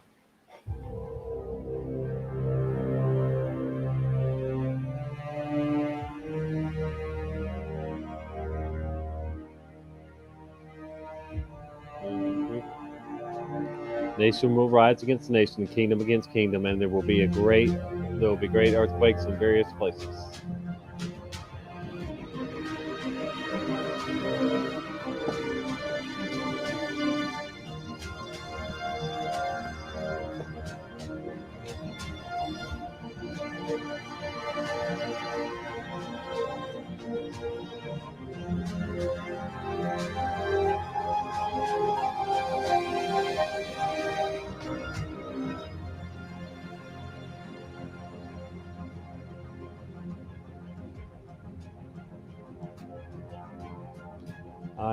I have told you these things so that in me you may have peace. In this world you will have trouble. Will be a little spookier than usual this year, and that is because the sky will be lit up by a blue There will be moon. signs in the sun, moon, and stars.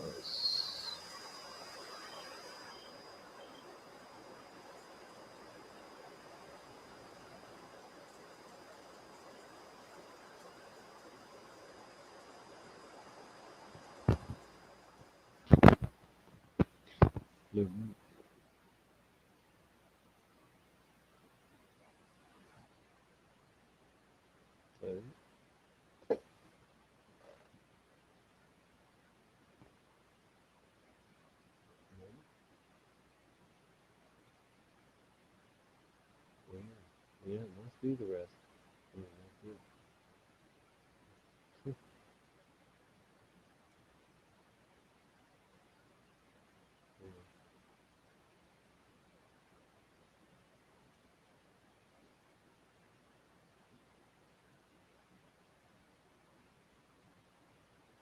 Devil's Night, LA police scanner feeds with smoke, chat, and feed. Smoke and scan man is live. Do-do-do-do.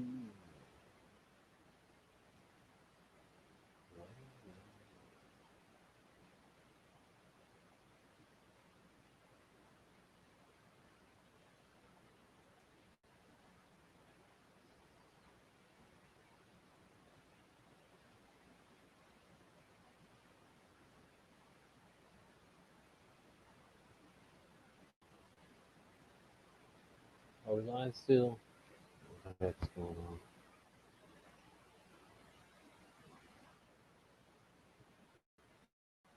No,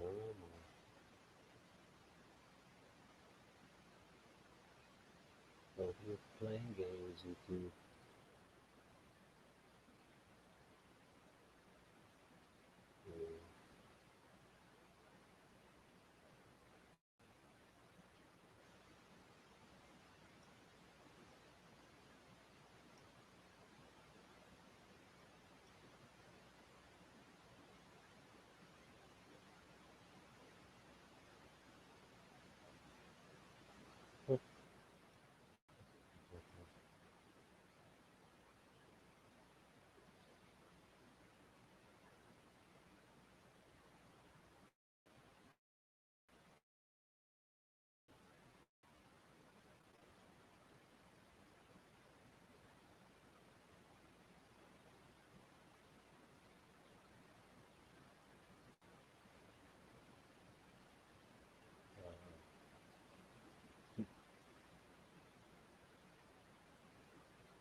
Sorry guys, if we're still live, even.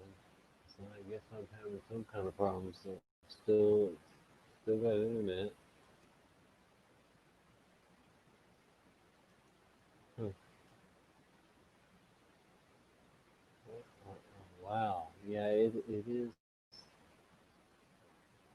screwing up, isn't it? Let me stop screen share. Hey.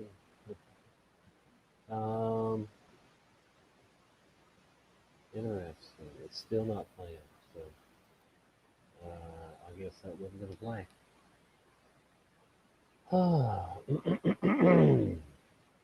Well, I am getting sleepy, guys. I really don't know. I didn't have a lot prepared tonight,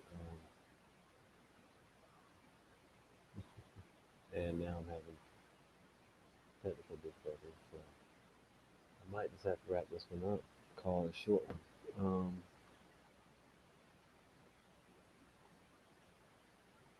Let me see if this smooths out here.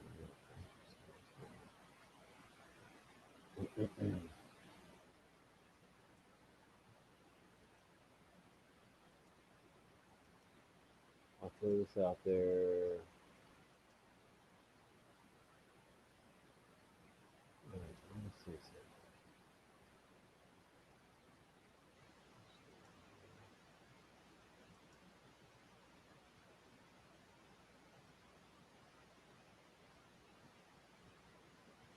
Seems to be working now.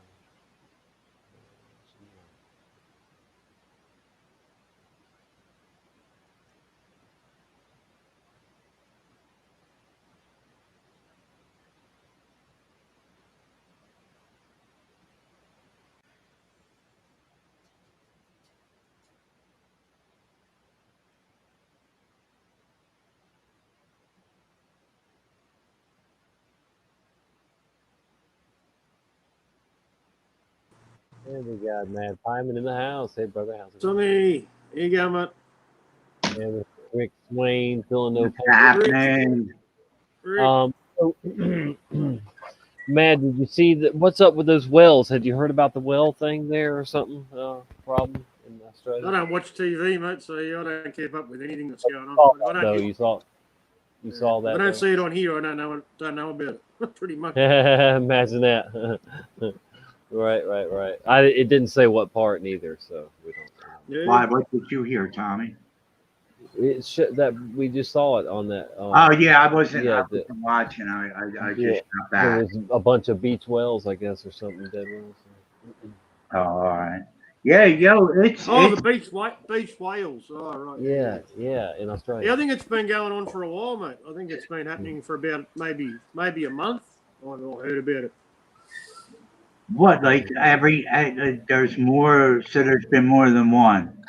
I could be wrong, but I think it's South Australia. It's like the middle of Australia at the bottom.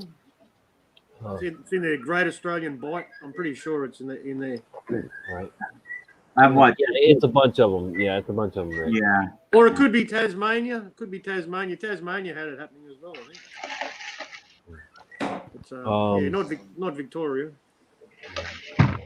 Yeah, yo, it was weird. I went out today. Well, I went out tonight, and it was about a little bit around 8:30, I would say, and I stopped at a Dunkin' Donuts to get a coffee, and they were closed. And I'm like, what? And then so I went to another one, and they were closed. I'm like, yo, what the fuck's going on here? And then I go to another one that's a 24 hours one, and it's closed. I'm like, something fishy here, man. And like Matt said, I don't watch TV, so I don't know what's going on in the local news or anything like that. So then I go up by another one where I know is another 24-hour one because I want a coffee. So my mission now is to get a coffee, but then this one's by a mall. And the mall is closed down. It's boarded up. This big Dunkin' Donuts is boarded up, and it's closed now. I haven't heard nothing. Like I know that there was a lockdown Wednesday here, but yesterday there wasn't. And now all of a sudden, shit out of nowhere is just boarded up.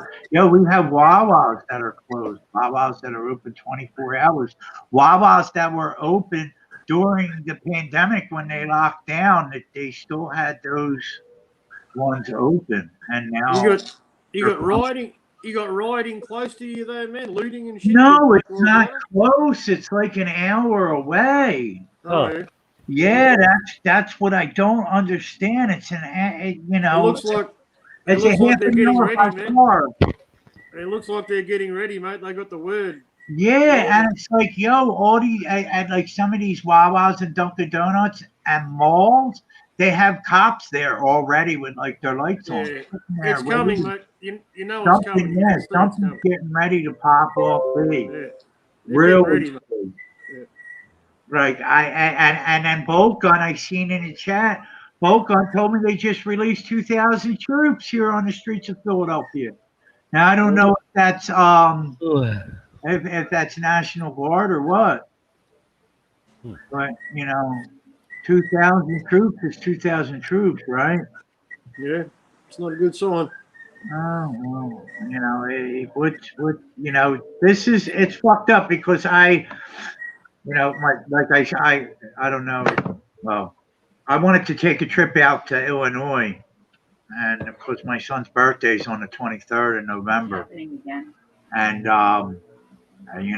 lockdown and shit may happen before that happens. Like I didn't even think of it when he was out there. I'm like, yeah, I'll be out for your birthday, bud. And then I didn't even think of this time. I did the election didn't even jump into my head. Like, yo, what about chaos after the election? On the 3rd. So I doubt I'm gonna get a chance to get fucking You can out. see shit brewing, man. Can't you? It's gonna kick off in a big way before the election. You can see it. Yeah, it very well could, or right at it. I mean, it's at least they are getting ready for certainly places, businesses, and police and whatnot are getting ready, hospitals, for a possible worse outcome. We've all seen what happened after Trump was elected the first time. People went crazy, and so who knows. There's already I heard there's already lockdowns and curfews in some states. It's already happening in America. Yeah, no, there is. I know that. But that's the thing. I was talking to my son. I asked my son. Now he's in Illinois. I asked him if the lockdown, has he noticed anything? But he said no. He's blaming this on the riots that were here. It's just them locking down again, Dad, for the riots, blah blah blah. No, it isn't, because Thursday they didn't do shit. Why not put a curfew in on Thursday too? The weekend before the election, they're going to start the lockdown. It kind of makes it does. And again, everything is in lockdown. It was just like there's Wawa's. Wawa's never locked down and shit. And Dunkin' Donuts normally don't lock down, but they have a drive-through and all that. They don't need to. But these things are locked down. I don't understand. Wawa's 24 hours too, isn't it? It's like Wawa's 24 hours. Wawa's like a 7-Eleven, man, if you don't know. Or like a K or. They're a huge gas station. Huge. Right. They didn't used to be. It used to be a small delicatessen. Yeah, that's how it started out. Wawa, a small delicatessen. Wawa they had a geese on their sign. Wah, like a geese. Oh, yeah. And they used to have a jingle. Nobody does it better than Wawa. It sounds every like time I would go into a Wawa, I used to sing it, and the people behind the counter used to yell at me. Don't sing. Nobody does it better than Wawa. Don't sing. Sounds like a Japanese they name, do. They're a gas station with food, because you can get food. Yeah. All the new gas stations here that are getting built, they're all like, they're starting to be. You got the really fast, convenience ones that are just right. Yeah, you got the mini marts in them. They're tiny. You They're can tiny. go grocery shopping. They hardly carry any grocery lines. They're just basically fuel, paper, milk, fucking, and that's it. But we got like super service stations there that are getting built. Right. On freeways, all freeways have got them, man. You can buy, there's like 4 or 5 different fast food retailers in there, and and you got bigger. Bigger stores, man. They're like mini supermarkets here. We're getting them now too. So yeah. Have you ever that's like a Buc-ee's here. Have you ever heard of Buc-ee's? Yeah, well, these are just fuel stations, man. They're Shell, Caltex, and BP. Shell and BP.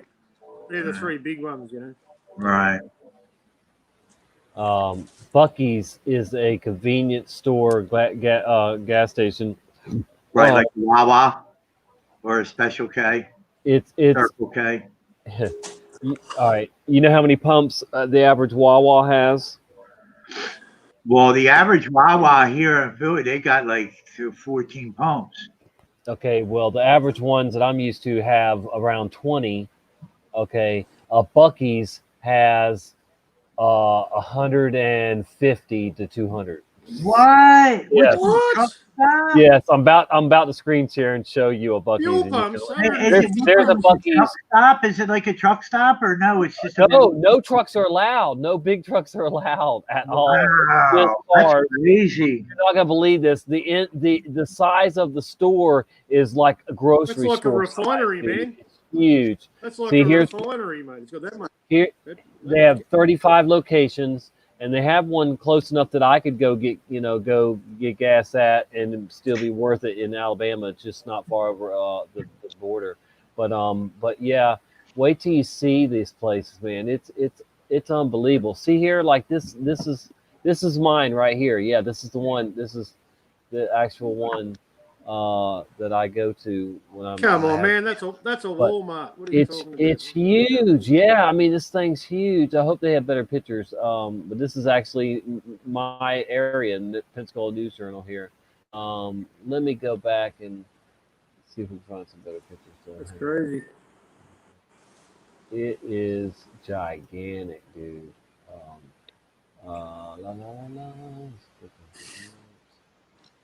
That's a shopping center in Australia, man. Yeah, look, see, it has That's a two shopping rows, center. two huge rows. That's crazy. Let's see. Yeah, here's one. Look at that. That's the two rows, all pumps under there. And look how big that store is. See how big the long store Wow. is? Yeah, Yeah. it's unreal, man. See, yeah, that's huge. Come on with your damn ads and stuff. That's one right there. So you That's can a do big. all your shopping. You can do all your Oh, shopping they got all for the week kinds at the of gas food. You can station. go in there and get pulled pork and pulled chicken and pulled ham. I mean, you could go to a machine. You go up to a computer screen in there and you order whatever you want.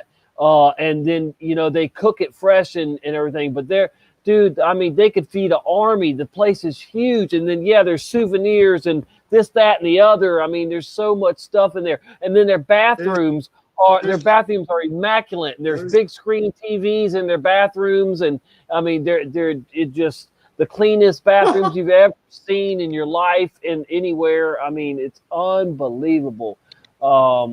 Let's see if we can see some more pictures, like maybe even like their there's the bathrooms.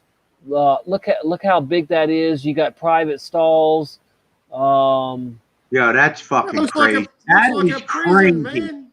Look how that looks is like a that is prison. fucking crazy. That looks like a prison. Wow. It's huge. It's just huge to accommodate so many people. They're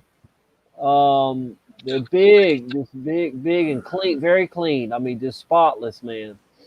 But then, like they have, like here, they have bad candy, bag of candy. They got jerky. They got.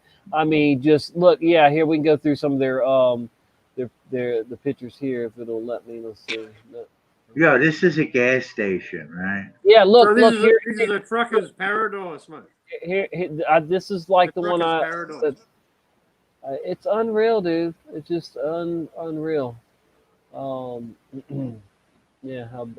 All right. So here's some more pictures. All right. At 68,000 square feet, it's the largest convenience store in the world. That's unreal, man. 68,000 square feet of products and 120 pumps. Some of them have a little few more than others or whatever, but 120 pumps. That's a 31 lot. cash registers. Yeah, did you see that? Yeah, 31 cash registers. That's insane. That's more than Walmart. I think that. I mean, 31. 31 open too. It says not like Walmart has 34. Not open. Great business now. All 31 cash registers are open with friendly, efficient cashiers, smoothly moving customers along.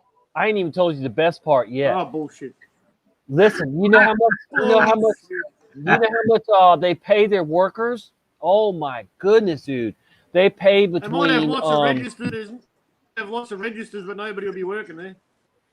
They pay people between like 15 and 20 bucks an hour. I mean, oh yeah, look, the pecans, caramelized pecans, sugar, Fresh oh man. coffee. Oh dude, they got bacon. coffee, all that stuff. Roasters, Candy. the roasters are running 24/7, churning out warm pecans, almonds, and cashews. Oh man, they're famous for this stuff here. It's so good. See, it turns out like that. It's It's a buffet, man. What the hell? yeah, they've got like a buffet. Yeah, they got like a buffet. Some of it is like buffet. It's just unbelievable. The nearby pastry case is filled with freshly baked kolaches or whatever pastries, fruit and cheese danishes, and every kind of muffin imaginable. It's just unreal, dude. It's great. Yeah, when I seen that like long shot of that bathroom, I fucking. Oh, look at that! Look, there's the pulled pork right there. They have big slabs and they just cut it up and keep chop it up and everything, and wrap up sandwiches, and people are grabbing them left and right, as they come out. And the sandwich is huge, man. I mean, you get full just eating the sandwich by itself. Unreal, man. Yeah. So, biggest gas station ever. Now, see, I used to work for Racetrack Petroleum, and we had like 24 pumps. So that we thought we were the big. Right. But this here, 120. That is. Yeah, that's crazy. I mean, just.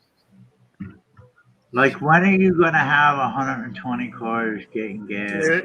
Oh, you'd be surprised now. I mean, I've seen it half full or so. Yeah, gas I mean, stations. but just think about it. You're never going to have to worry about is there an empty pump at least. So it's overkill for that reason. Or is there an empty stall to go to the bathroom?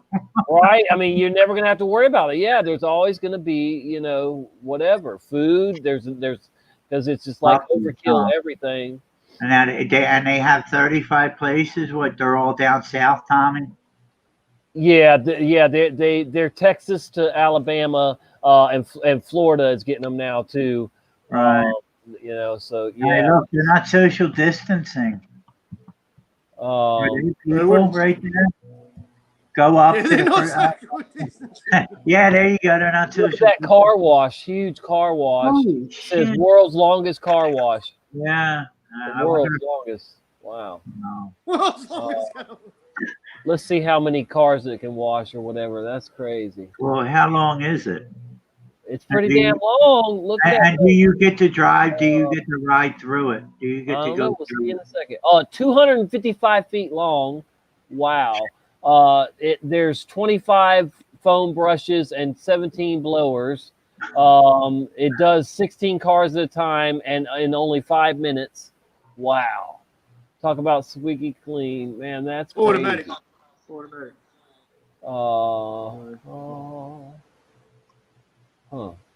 Man. Pretty cool. That's pretty well. I'll say one thing. All right. Nobody beats a Buc-ee's. When it comes to car wash, I mean, comes to car pumps and everything else. Yeah, it's just unreal, dude. I couldn't believe it the first time I went there. I was like, look, there's Buc-ee. Yeah, we just don't have the population for that. Yeah, they got a mascot. Yeah, the little beaver. There's no way known that. Here's Bucky. Yeah, let's see. They never built anything like that here, man. We just don't have the population to look, brisket, sausage, turkey. You got to have a lot of traffic, man. Yeah, you do. To keep something like that going. Yeah. But they do. They're right on the interstate or close to it. And it's like a tourist attraction. See, I mean, because it's so huge, and they've got all kinds of stuff in there, souvenirs and stuff, and then the good food and the bathrooms. I mean, it's just people can't help but to want to stop there. And the gas is cheap right now. It's like $1.80 a gallon. That's cheap, wouldn't you say? Both y'all, but look at there. We're paying $6 a gallon. You could buy big Polish sausage there. I mean, it says dried sausage, mild beef jerky, fresh. All that. I mean, just unreal, dude. Crazy. All the gas station. Cheeses, smoked cheeses. Man, yeah, just so much, dude. Unbelievable. Like I said, you can go in there and we don't have that. We don't have that much in Delhi. You can go in there and order a meal like you want it, and they'll cook it, make it. Right. It's like there's supermarkets in Philadelphia. They stock like that. It's crazy. Yeah, man. Very, very, very crazy. It is crazy. So if you ever get a chance, just go to a Buc-ee's, check them out. That's unreal. Nobody beats. They've been around since '82. But I guess Texas was where they mainly were. This here is called Schrodinger's Mandela Effect. It was put out 6 days ago. NASA Black Site Area 69. Oh yeah, that sounds legit. I just want to check it out real quick and see what they're talking about because I've never heard of these people before. It's got 119 views. 9/11 back in time. Secret space program, Tommy. Look, he's flattening the curve.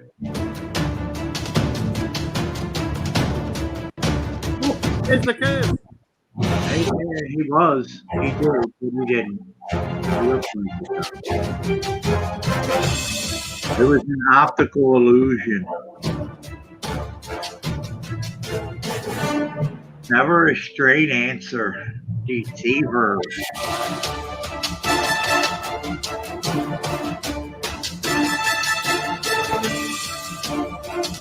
Oh, it's a Discord. Ugh. It's gonna be weird. I don't know if it's working because I've got. Yep, we're live. Hi, everybody. Yep. Yay! I'm unplugged from the machine. Yay! They like the globe. It looks like. Yeah. We're hanging out. We're actually no. This week it's NASA. NASA. No, it's Roscosmos. Roscosmos, of course. We are Russian this week. We have always been Russian, and you know this. Everyone remembers us being Russian with mustaches, and I am not even visible here, but that is okay. We've always had monocles too, as you can see. All of our.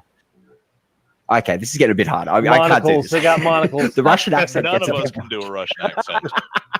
Yeah, but I'm going to please. I think we should just really go fucking ahead. annoying. Yeah, why do they all have monocles It's on? really fucking Because this is annoying, about but the I could do Mandela one the effect. whole time if you want. Oh, okay, except for the baby.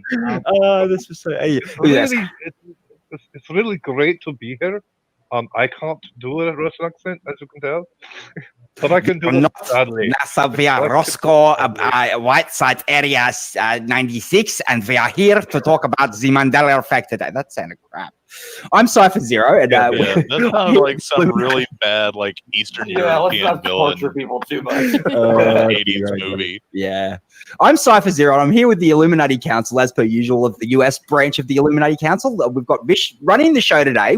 That's why we're a little bit late this morning. We were last minute setting up audio and everything for her, and she's actually got it running really well, and I'm jealous because I don't have as good a setup as her yet. But I will. How you doing, Vish?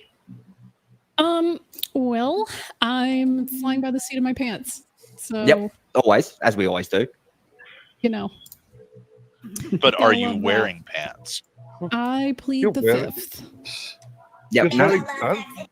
anyone wearing pants should be like thrown out right now, but Vish is running the thing. So yeah, if she's wearing pants, we'll talk about that later and have to maybe dock her shield check again for this business month. God bless you. Moving around the table, we've got the brain in the jar floating over there with the monocle that he's always had. Vish has always God had a bless monocle, right, as his goodies. And Phil, you all know this. How you doing, Charisma? Okay. I'm doing fine. I feel weird for some reason. I'm seeing two universes. Well, yeah. I mean, what do you mean? We've always been here at Roscoe. That is the name of this place, isn't it? This is gonna. We should have practiced. We probably should have practiced this one, but bugger it. Yeah. No. I'm doing fine. Yeah. It feels weird being here, like back in the old bunker, because last time we were going Hello, everyone. on a little trip. We went on a little trip through time, and We should do a time travel show. I think when we did that, we kind of broke the dimensional barrier. Oh yeah, there's definitely a few split ones. I mean, Yeah. me and the Aussie crew had to find the only reality that had just the pandemic and Trump as president. The rest of them weren't good at all. Wait. Trump is what? God damn it! I knew we. Hang on, I no, knew we was it? fucked something up. I knew we fucked something up because Bernie Sanders was supposed to be president. Well, no, this and one. I our- mean, well, in this one, you've still got Hillary Trump they all suck. as president, and Yeah, Don's her Hillary Trump's wicking boy. right. Yeah. Hillary Trump's all right, but Yeah, that's what I'm really glad that Hillary Trump beat Donald Clinton Yeah. in the election. Yeah, that was well done. All right, we'll move on around with the introductions. We've got that philosopher sitting over there. He's sitting there twiddling his finger, thinking we're all nuts. What are you doing, Phil? Oh, just sitting here twiddling my finger thinking you're all nuts. Yep, I thought so. Looked like it was. Yeah. But I've been way ahead of you guys on the Russian thing anyway. Sorry, my voice is all torn up. But I've been Have you drinking been yelling vodka at the flat whole earthers time. again? Yeah, you've been yelling at flat earthers again, haven't you? Maybe. Yeah, the Globies. Wait, I love it. speaking of flat earthers, can I make a very special announcement right now? I thought our special guest was going to make the announcement. Wait until we get there. We'll get there. Yeah, I know Okay. you're excited. I knew but these were a bunch of don't clowns. make me crack the whip. Because I will Fine. crack the whip, and well, actually, no, I'll do something that's not cracking the whip because you like the cracking of the whip. I've come to understand. Oh, yeah. Whips are awesome. But we've got one more guest to introduce, and it's not guest. That's Quiddies, that guy that sprinkles Quiddies over there with his mustache and monocle. How are you doing, monocle mustached Quiddies? Did you just call me that guy that sprinkles quiddies? Yep. Isn't that's your name? That's always been your name. Myself. I mean, God, you guys are gonna tell me Slim Buns was called something else soon? Like, the really slim guy that's got the chihuahuas? Yeah. Yeah, Slim Buns. It's been a long day. This is going to be a really confusing show. I think it already is. I'm already lost. I don't know what the fuck. Are you kidding? We were lost like an hour ago.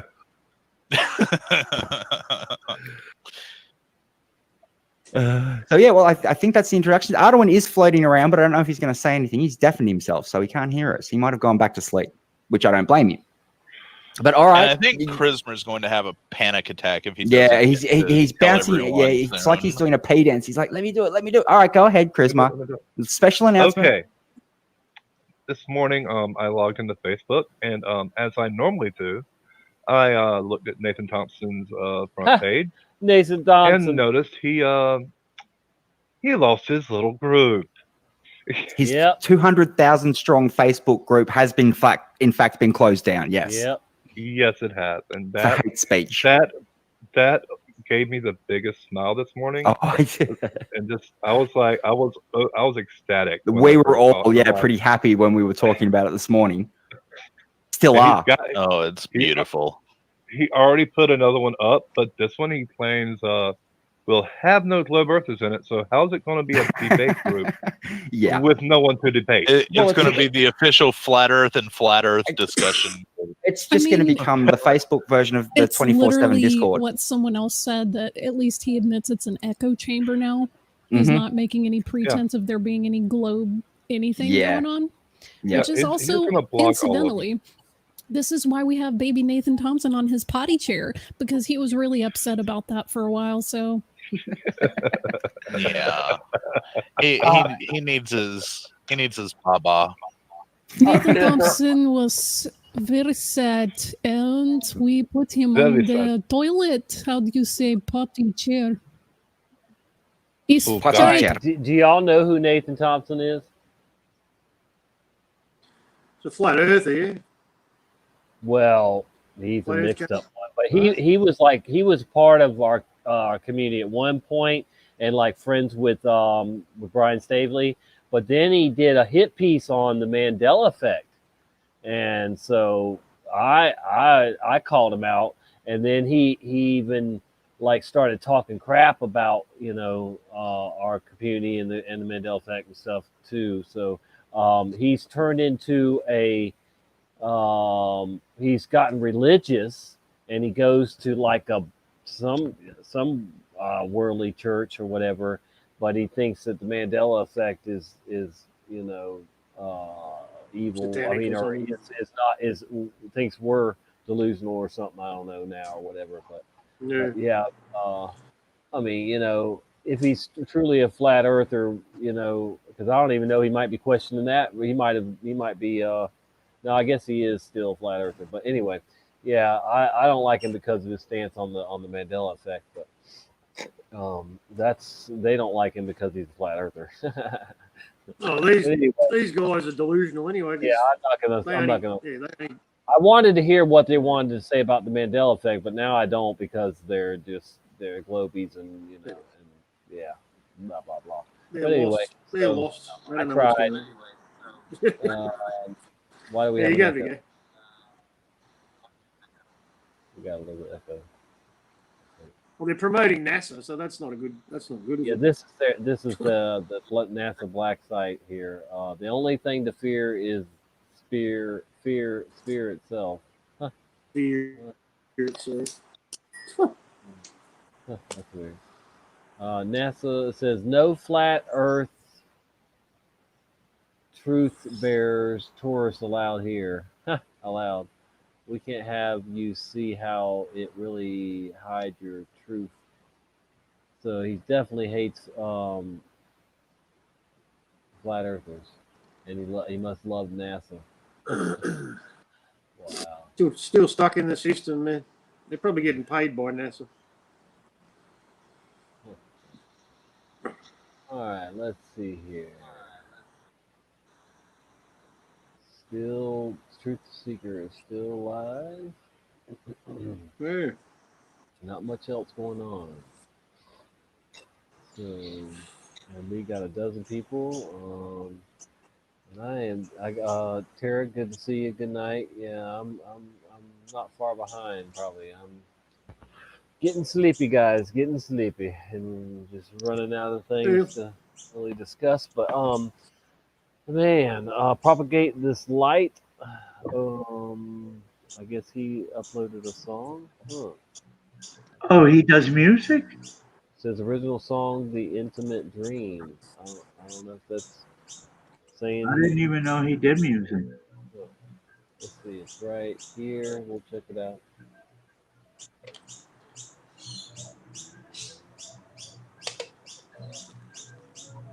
Yeah, it says propagate this light.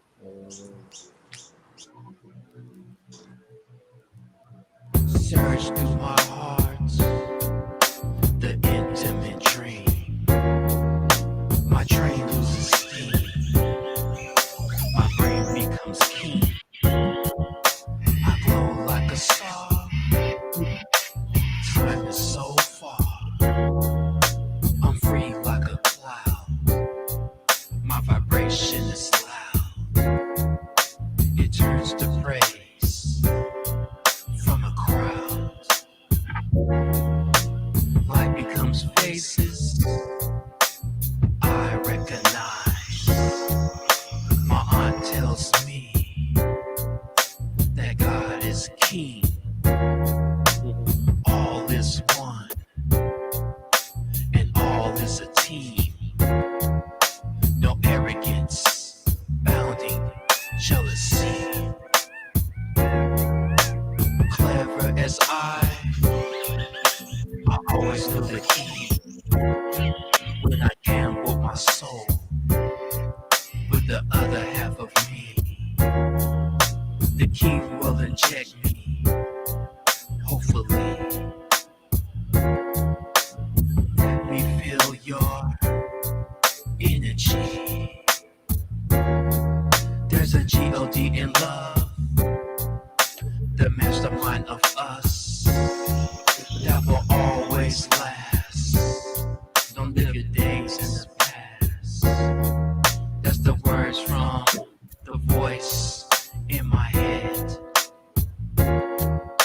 When I was asleep and tainted I was fed, yearning for the day when I'm finally free, standing by a throne in a gold sea.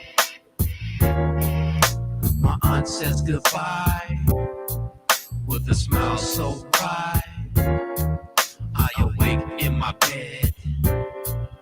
Reality's the dream I'm having tonight. Alrighty.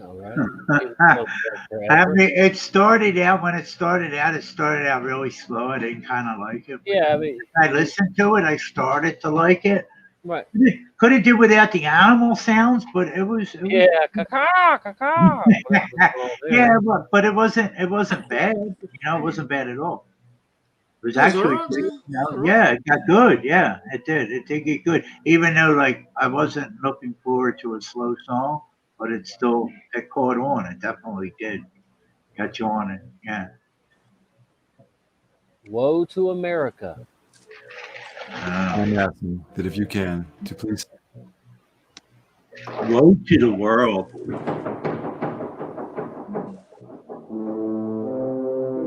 Welcome to the Watchman YouTube channel. This channel is all about world news and Bible prophecy, pointing to the soon return of our Lord and Savior, Jesus Christ. Imagine the pain of watching your house go up in flames and then having total strangers gloat over your loss. This house is destroyed, a casualty of the devil winds that fueled wildfires in Orange County, California this week. There is a neighborhood, believe it or not, on the other side of all this. Surveillance footage shows firefighters entering the home, trying to save what they could. The Baileys were devastated when the blaze took their multi-million-dollar dream home, but what happened next totally floored them. If they were expecting sympathy, they got the exact opposite. And it's all because of this Trump 2020 banner proudly displayed on their front lawn. Viewers noticed the sign during news coverage. Some reacted in a way that left the family staggered. Looks like even Mother Nature don't like Trump supporters, goes one crack on social media. This posting on Instagram took glee in the family's pain. Trump supporter, couldn't have happened to more deserving people. And they just kept coming. Oh yeah, burn in hell. Burn in You hell. should burn in hell. Just disgusting things. Under those circumstances, you think people would say, this poor family just lost their home. It went up in flames. And to have somebody or multiple people say, you know, they deserve it. That's not something we can support. The Baileys say they will begin the process of rebuilding their home. And they also plan to keep that Trump banner flying. 2 Timothy 3:1-5. Because they, like many others, put their faith in a perilous times man, will come. a politician. For men will be lovers of themselves, lovers of money, boasters, proud, blasphemers, disobedient to parents, unthankful, unholy, unloving, unforgiving, slanderers, without self-control, brutal, despisers of good, traitors, headstrong, haughty, lovers of pleasure rather than lovers of God, having a form of godliness but denying its power. And from such people turn away. Both campaigns appealing to religious voters with two new op-eds published today by the Christian Post. In one, Vice President Mike Pence makes the argument that President Trump is the best choice for people of faith, highlighting the administration's pro-life record. In the other op-ed, Joe Biden offers his own personal appeal for why Christians should vote for him, explaining how God's greatest command is what drives him, writing, quote, "Loving God and loving others are at the very foundation of my faith. Throughout my career in public service, these values have kept me grounded in what matters most." The Bible teaches us not to follow after philosophers and deceivers of the world, as we read in Colossians 2:8. That's right. Because he was angry. A magnitude 7.0 earthquake has struck in the Aegean Sea. We are learning that several people have been killed in Turkey. Have a look at the moment that it struck. Allah, apartman gitti. Allah. Apartman gitti ya. Allah can't help you. Çıkın ya, çıkın.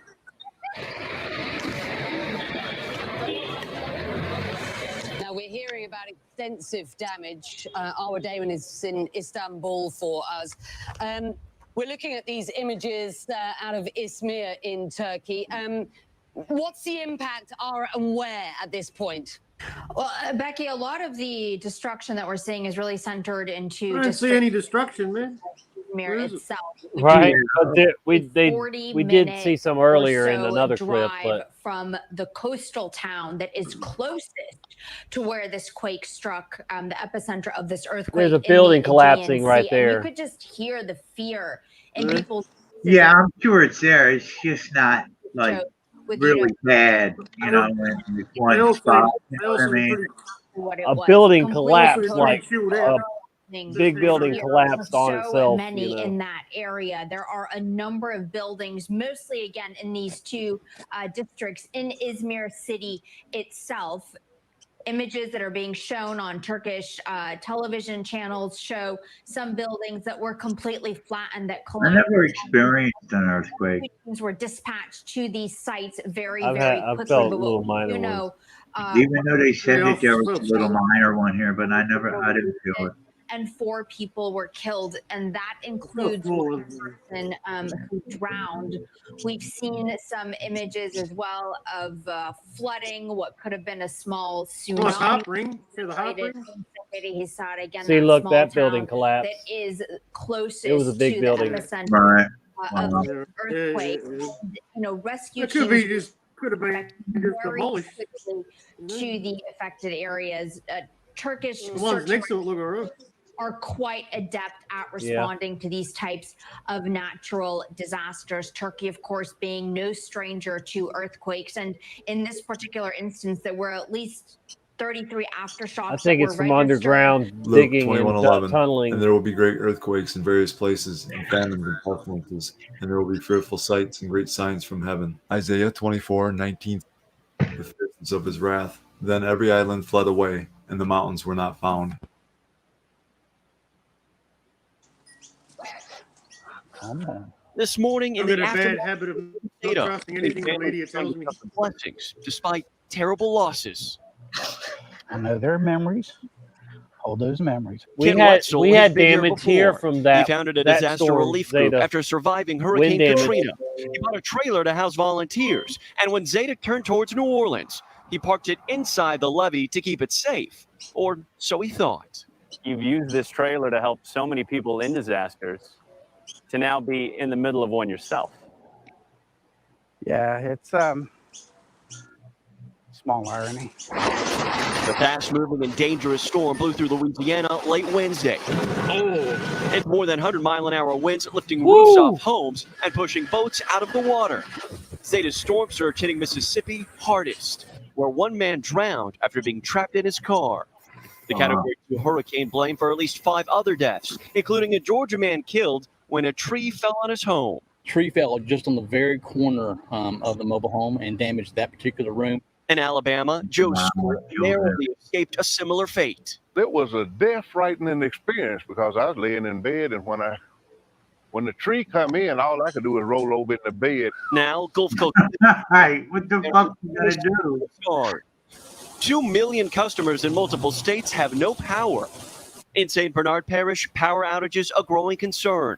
With the election just 4 days away, a state task force is now making sure power is restored and alternate voting sites are ready. Our priorities are going to be hospitals, nursing homes, schools, and because of the election coming up, polling places. For so many, a hurricane season that's left this coast battered and exhausted, hopefully for the last time this year. When you do it over and over again, you just get so stressed out.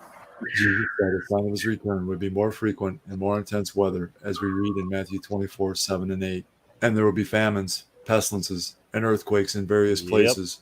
All these are the beginning of birth pains. Pestilence is the Greek word loimus, which means a plague. Definition of a plague is any large-scale calamity, especially when thought to be sent by God. God has used plagues in the form of extreme weather in the past and will again in the future. The 7th plague on Egypt was hail. Don't forget about the famine in Joseph's time. One of the biggest is the flood in the book of Genesis. In the future, during the 7-year tribulation, God will once again use extreme weather in the form of pestilence as judgment. In Revelation 16:21, God uses hailstones weighing 100 pounds each, and great hail from heaven fell upon men, each hailstone about the weight of a talent. Men blasphemed God because of the plague of the hail, since that plague was exceedingly great. In Revelation 16:8 and 9, God uses scorching heat. Then the 4th angel poured out his bowl on the sun, and power was given to him to scorch men with fire, and men were scorched. God's in control of the sun. Scientists tell us that it has 4.5 billion years left before it dies out, and that is a bunch of hogwash. The sun has already changed from yellow to white. The one thing they do have some facts on is that yes, it will change from a red dragon to a white dwarf, or from a white dwarf to a red dragon, or whatever. That's what they call it. If you can imagine that. And here we are looking for a red dragon too at some point. But that's supposed to be Satan. But anyway, the sun is definitely changing. And then, by the way, for the past 7 springs in a row, I've been allergic to the sun in springtime, and I have to fight that now. So I know for me it's definitely changed and is already trying to damage me, but God will use the sun to scorch men with fire, and great heat. So the sun is already getting prepared for tribulation period 2 and God's wrath. With great heat, and they blasphemed the name of God who has power over these plagues, and they did not repent and give him glory. So when Jesus Christ warns us that just before his second coming there will be famines, pestilences, and earthquakes in various places, you had better believe that these occurrences are a sign from God and that he is about to intervene. John 15:18 through 20. If the world hates you, you know that it hated me before it hated you. If you were of the world would love its own. Yet because you're not of the world, but I chose you out of the world, therefore the world hates you. Yep. Remember the word that I said to you, a servant is not greater than his master. If they persecuted me, they will also persecute you. Jesus said as a sign of his coming and the end of the age, Christians would be persecuted, as we read in Matthew 24:9 and Luke 21:12. Matthew 24:9. Then they will deliver you up to tribulation and kill you, and you will be hated by all nations for my name's sake. Luke 21:12.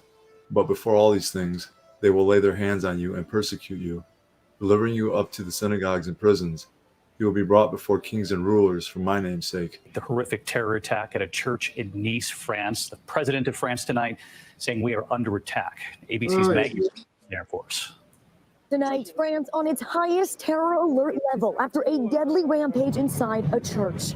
Authorities say a young man stabbed several people inside the Notre Dame Basilica in Nice this morning, killing 3, one woman nearly decapitated. This 55-year-old father of 2 among the dead. Do what? The news report said that 2 people got decapitated. Now they're only saying 1. Yeah? Well, Dan, she said nearly decapitated. She didn't say decapitated. But now, is this the same story as the one that I heard a couple days ago that they said someone was decapitated? So now they're just saying nearly decapitated, right? I guess. And I heard 7 died the other day, I think, too. Yeah, I heard two were beheaded. One was decapitated. Yeah, I heard 2 were beheaded. That's what I heard. 3 died, 2 beheaded. Wow. Officers storming the church, opening fire on the suspect, taking him into custody. Police say the 21-year-old attacker was born in Tunisia and was unknown to the intelligence community. Authorities finding a copy of the Quran near the suspect. Tonight, French President Emmanuel Macron deploying an additional 4,000 to schools and places of worship, saying the country is under attack. France fighting a surge in terror attacks in recent weeks. Just 2 weeks ago, near Paris, investigators say a man beheaded a teacher who showed his class the controversial cartoons of the Prophet Muhammad, published by the satirical newspaper Charlie Hebdo in a lesson about free speech. And Macron is doubling down tonight, calling today's attack an Islamist terror attack, the 3rd here in France in just the last 2 months. Tonight, this country is bracing for even more violence. John 16:1 through 3. These things I have spoken to you, that you should not be made to stumble. They will put you out of the synagogues. Yes, the time is coming that whoever kills you will think that he offers God service. And these things they will do to you because they have not known the Father nor me. Service is the Greek word latria, which means ministration of God, i.e. worship. Muslims kill in the name of Allah, thinking they offer God worship. The Bible tells us they do it because they do not know the Father nor his Son. Except it's fake. 5:10 through 12. Never happened. For those who are persecuted for righteousness' sake, for theirs is the kingdom of heaven. Blessed are you when they revile and persecute you, and say all kinds of evil against you falsely for my sake. Rejoice and be exceedingly glad, for great is your reward in heaven. For so they persecuted the prophets who were before you. Remember to pray for our persecuted brothers and sisters in Christ. Remember the prisoners as if chained with them, those who are mistreated, since you yourselves are in the body also. Hebrews 13:3, 1 Corinthians 12:26.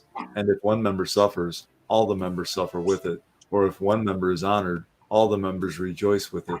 1 Corinthians 16:13. Watch, stand fast in the faith, be brave, be strong. Indeed. Repent, prepare, the truth will be in. Muslims know that all this terror terror attacks. They know that they're all fake. They just. It upsets me that they stay silent. You know, they just don't talk about it. They know, but they don't say anything. Welcome, Jennifer. How long you been back there? I'm sorry. Right around the time you started that one. It's okay. You're good. How's it going, everyone? Good. Barely hanging in here right now. I'm getting sleepy, but other than that, I'm okay. And no background noise tonight. I think my daughter and grandson and them went up to Alabama probably for the weekend. But so how's your boys? I see Mason there in the chat. And, Yeah, he just went in to listen to some music. I was helping him fix his iPad. They're good. Frustrated because I didn't even hear about anything, and then Mad Pyman mentioned last night about something in New Jersey with this Zoom truth, and I started really looking into it. Now, that first shorter video that he has, Zoom Truth's video, Right. it almost makes it sound like it would be a hoax because it says a newscaster would be, his name is Tyranny or something. Yeah, Timothy Tierney. I noticed that too. That's like the first thing I noticed. Right, but Guys, you have to understand something, Rick. Wait a minute. You have to understand something. When you listen to the rest of what he had to say, was in the second video, he goes, "Well, somebody just didn't like his last name, so therefore they thought it was a hoax, but it really wasn't." He's Right. actually known in our community. He's a flat earther. Right. And he's about an hour from me. Hoboken is about, I think, an hour and a half from me. Right. And it's all true. And I researched above and beyond Zoom Truth, and Mad Pyman was 100% right. Basically, what happened is this guy, like, he's definitely anti-mask or protests everywhere or whatever. He has a kid, and he didn't want a mask on his kid and sent his kid to school. Now, I don't understand, nor do I agree with that. But Like, why did he send his kid to school? he did. Right. He sent his kid to school. They put a mask on him. So the next day, he didn't send him to school. And the day he didn't send him to school, the police showed up at his door and charged him with second-degree child endangerment and took his kid away. And so he's in jail, which is punishable for up to 10 years. So That's out of control. One day, and truancies called on it. They had to have looked into him right away. They had to have Googled him and known that he was like a guy in trouble or something. And they wanted to nip it in the butt and make an example of him. Yeah. Wow. That's insane. One day, like, truancy doesn't get involved. I went through truancy, and it doesn't get involved until like 30 days. Your kid there has to be a large absence within 30 days of absency. Like a month, there has to be like at least 7 or more for truancy to get involved. And it is like they don't get involved like that. It takes a while. And one day, that is Apparently, at that guy's door because he took his son out. The Michael guy. What'd you say, Matt? Apparently, this Michael guy, the one that was arrested, he spoke out at a council meeting where he lives, saying that the whole coronavirus, COVID, was fake. And it was unnecessary. Yeah, he totally exposed it in a council meeting, man. So he put a target on himself, I think. Right, yes, yeah. Yeah, he definitely put a target on himself quick, and they already knew, What's his channel name? Michael Kalansky or Kalemi or something? Yeah, I don't know. I have it looked up, but it's not underneath his name. It's something else. Oh, okay.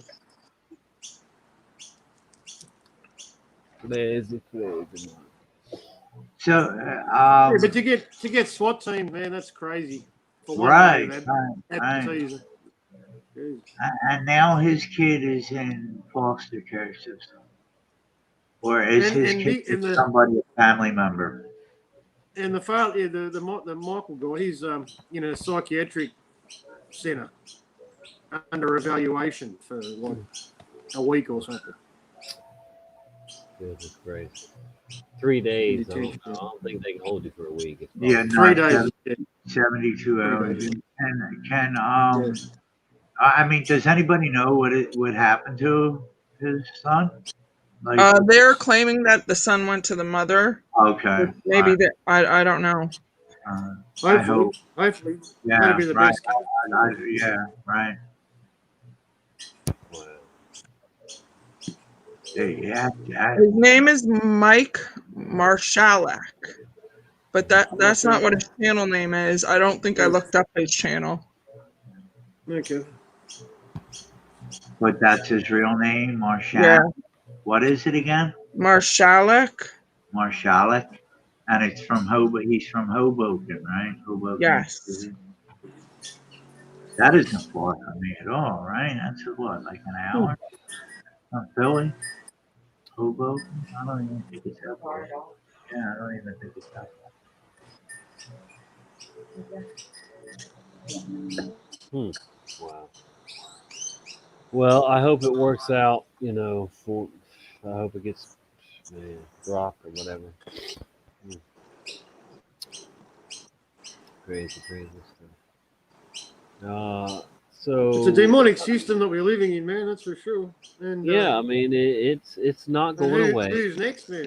If they can do that to him, they can do it to anyone, can't they? Yeah, they plan to.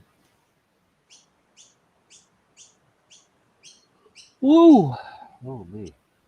Who thought that protecting your child from harm would be a criminal offence? 12:22. Right, and not even give them a say or nothing like that. Not even give them a warning or like the very next day, bam, we're at your door, you're getting arrested. What do you think you're doing? Not sending your kid to school, your child to school. That's How like, dare you not suffocate your child? How dare you not allow us to suffocate your child? Okay, so the guy's channel name is called Exploring Again like .com, but without the dot, and it's got like a red lion picture, and apparently again, com or .com.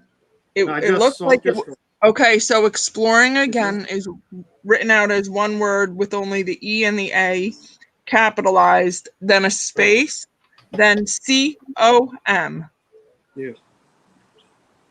Ooh, hold on, let's see. Exploring. And I only found it because I went through the one of the chats on the live stream, and they had a link because he doesn't have a ton of subscribers. Here it doesn't even. I saw Zoom. Yeah, I saw Zoom drop it in. Got a link? Yeah, Flat Earth Focker's live stream, he dropped the link for it just before. There is a link. You do have a link, Jen, or no? I can. I'm gonna get it now. Hang on.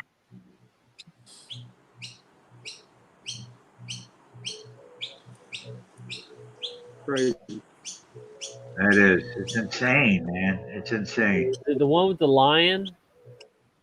Yeah, it's got a red line. Yeah. Then I've got it. Yeah, right here. Got it.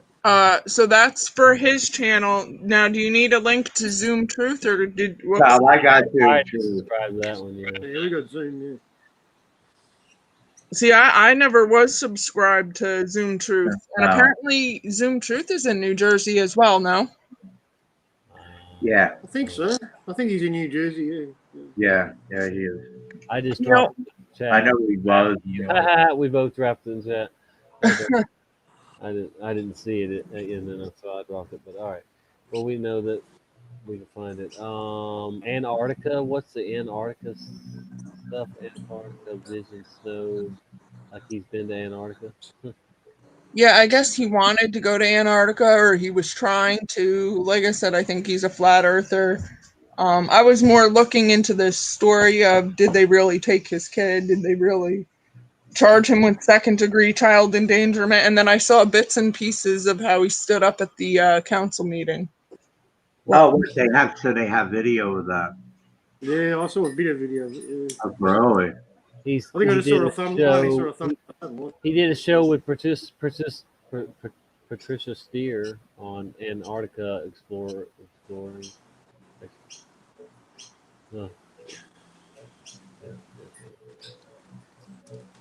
Okay. Yeah, they've got to make examples out of people to stop other people from, from protecting their children and speaking truth. They don't want that. Flat Earth porn video unveiling Nikon P1000 for the unboxing porn lovers. Okay. Do you mind if Mason pops on and says hello, Tommy? No, I don't care. Go ahead. Yeah. Go ahead, Mace. Is there a link? Just fix the old morning quirks. Okay. You're fine. Sorry, I wasn't paying attention. I do see it. Whoa. I am so sleepy, guys. So yeah, I definitely can't hang on too much longer. But so I mean, he should be probably putting out a video about the situation. Maybe he's been warned not to do that since he has a case. Or he's in jail. Yeah, I don't. Yeah, like is he? Or when does he get a court date or what? Right. So because how they, they don't have to give you one these days anymore. They can just knock you the fuck up. that depends on what you're charged with. Well, Yeah, I think it's about making an example out of them. Right. Yeah, but how far are they going to go with the example? You know what I mean? Mm-hmm. Right. Welcome, Mason. Hey. The court day would probably be a good thing if he can get some good advice. Yeah. Right. It's all a farce. Yeah. Sorry, Mason. You go. What's up? I'm just tired right now, but I can't go to sleep for some reason. I'm hoping I will be able to sleep good tonight. I think if I don't turn the heat on, I probably will sleep good. I don't know. If you don't turn it on? Yeah, I don't have the heat on yet. I had the air conditioner on earlier today. Oh yeah, no, I'm with you there. But I'll tell you what though, I did turn my heat on though. Now in the morning I might want it on, but I'll sleep. I sleep better when I'm cold. If I sweat, Right, you don't. I'm kind of the same. So I'm trying to not turn it on tonight. I mean, it's only 50 here or something like that, so it ain't like I'm dealing with snow. I mean, it got chilly here quick, man. Really, it did it that. Like it was mild weather, and then all of a sudden It's 54 here, feels like 52, and it isn't going to get much cooler than that. So I'm good. What type of heat do you have, Tommy? I have central heat. Yeah. Which is electric or oil? Electric central heat, yeah. Electric. I have 38 here, Philly. 38 degrees already. Like it's 6 degrees from freezing, and it was just, like I said, mild the other day. Like warm, where you were wearing shorts. Right. What kind of heat do you have, Mad Pieman? So I've got gas central heating, but it doesn't work because the actual heating box is like 50 years old and it's just died in the ass. Wow. But we just use a split cycle air conditioner in the wall, heating and cooling. What about you, Rick? I all electric. My apartment is all electric. Yeah, we just got gas in this rental house. Last winter, I think, was the first winter we had gas. Before that, it was oil. And boy, was that expensive. When we had it a couple times, it would cost $600-700 to get 150 gallons when the price was high for a good couple of years. Wow. And it would last 3 weeks. Wow. Every 3 weeks in the winter, though. And that's with it being chilly in the entire house. Man, that's crazy. But with the gas, our gas bill last winter was like around $300-400 every month. Good. And that's for the heat. But my gas dryer took a dump this morning, and so we had that run, and I had bought a used one, and I used it for about a year. I bought it for $100, and Jen, if you don't mind me asking, where are you located at, Jen? Washington, New Jersey, not far from Hackettstown, Phillipsburg, Warren County. But anyway, so the point I was making is I went to Lowe's and Home Depot with my 13-year-old son, Joey, and we were looking for gas dryers. Do you know that they called the Phillipsburg one the Hackettstown one? So it would be like the equivalent of visiting 4 stores, but we went to 2 locations, Lowe's and Home Depot, and no one has gas dryers in stock. So after all this rigmarole, I may have to resort to getting an electric dryer, or I could wait 10 days or so before they would be able to get one to me. And that's with me asking if I could just take it home. And they didn't even have anything in the store whatsoever. But their computer said too, they had a whole bunch of people running around to look, and it wasn't in the store. But their inventory kept saying 2 on the gas dryers, but they had 0. They said it's hard to come by because of COVID. That's what they said. Oh, yeah. Everything's getting blamed on COVID, man. COVID did it. COVID Yeah. stopped it all. No, we can't unclog your drains because of COVID. That's like when I was looking for those stupid headset microphone things for the kids for their games. Well, GameStop, I went to the physical location and nothing in stock other than like a $200 one, but no way. And it was a piece of garbage. And so obviously I wasn't going to get that. So like in the physical stores, they have nothing in stock, quote unquote, because of COVID. Yeah, because Pisses me right off. Well, yeah, they're not delivering to the stores, and they don't want people going to the stores no more. Wow. Everything's going on.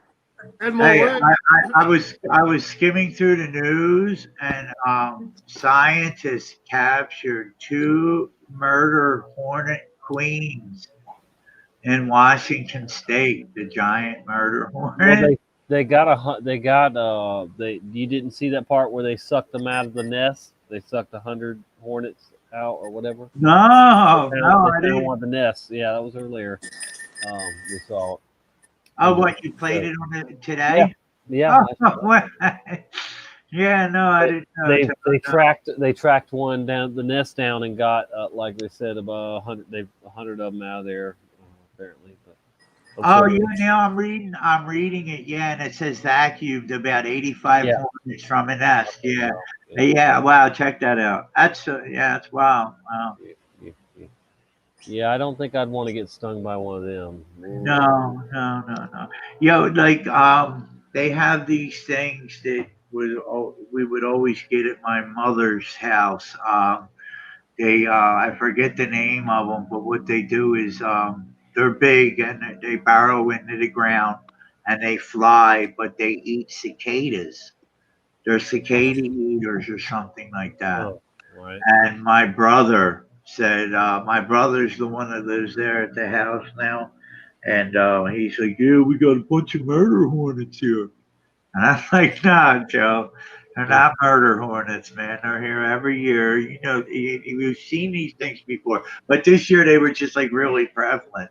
I said, we've seen these things here before, you know. And he was swearing up and down that they were murder hornets. I'm like, no, there's something else, Joe. Ground hornets. I forget. It's a certain kind of hornet, but it eats they eat locusts. They eat the cicadas, you know, because cicadas come out of the ground too. So they live the same way as them. I forget what they're called. They're not the murder. Has anybody heard of bullet ant? Bullet ant? Yeah. Yeah, we've got bullet ants. Yeah. Their sting is extremely powerful. Oh. Yeah, we got big ass ants here, mate. It's bull ants. They're called the big ones, bull ants. The reason why they call bullet ants, that's actually just their nickname because someone said like it's worse than getting shot by a bullet. I doubt it, but yeah. Yeah, They hurt right. and they stink. The pain. Wow. That's really interesting. That's Yeah, crazy. we used to harass the shit out of them. They make big ant nests, huge ones. And yeah, when you're a kid, you know, you throw rocks down the hole and harass the shit out of them, and then try not to get stung. That was fun when you were a kid, you know. Everything was fun when we were young, man. Yeah. Right. Thank God where I live, we don't have them here. Yeah, they're big ants, man. I remember when I went down south, we were storm chasing one of the hurricanes. We went down there on a tree company that I was working for, and it was the first time that I ever ran into fire ants up in the tree, and I started getting stung by these things. Oh, it was nasty. I can't come down out of. Well, I don't want to come down out of the tree because then I'm going to have to go back up it and finish it. So I might as well just stay up there and finish it. Oh, it was horrible. It was horrible. I didn't even like for the first. I guess it took me like 5 minutes to realize what was actually going on. You know, Right. it was freaky. We used to have these insects, man, called spitfires, and they used to make big. I don't know. They look like big blobs on the branches of trees, like big blobs of because they'd all just like climb on top of each other in a big ball. And Right. they'd cover the whole tree, and you walk past it, and they'd like spit at you. You know, that's why we call them spitfires. And you used to you shook the tree, and they'd all fall out, and they'd all you try and run away so they didn't land on you. And they were nasty. Though. I remember them when I was a kid. Yeah. Anybody remember saying that? I used to be like on eucalyptus trees, big trees. No, I've never seen them here in the States, man. I don't I haven't know. seen them for Either. I haven't seen them for a long time, but it used to be a problem. It used to be like a plague. Man. Right. Yeah, something that they wanted that they probably killed and Back in the killed early 70s, and mid 70s, yeah. Way off topic, but did you know bananas are now growing upside down? yeah. Oh yeah. Yeah. Absolutely. Yeah. Crazy, ain't it? Because I remember growing up as a kid, they would always like the stem and then downwards, like kind of like a chandelier, almost. You know, this fancy. But now it's like completely different. It's the opposite. Yeah, it goes upwards. Yeah, freaky. And before my mom told me about it, I didn't even know the Mandela effect changed it. I think it was like 2 weeks ago when I heard it, and I was like, what? So Upside down. It's crazy. Yeah. It's a crazy world. Indeed.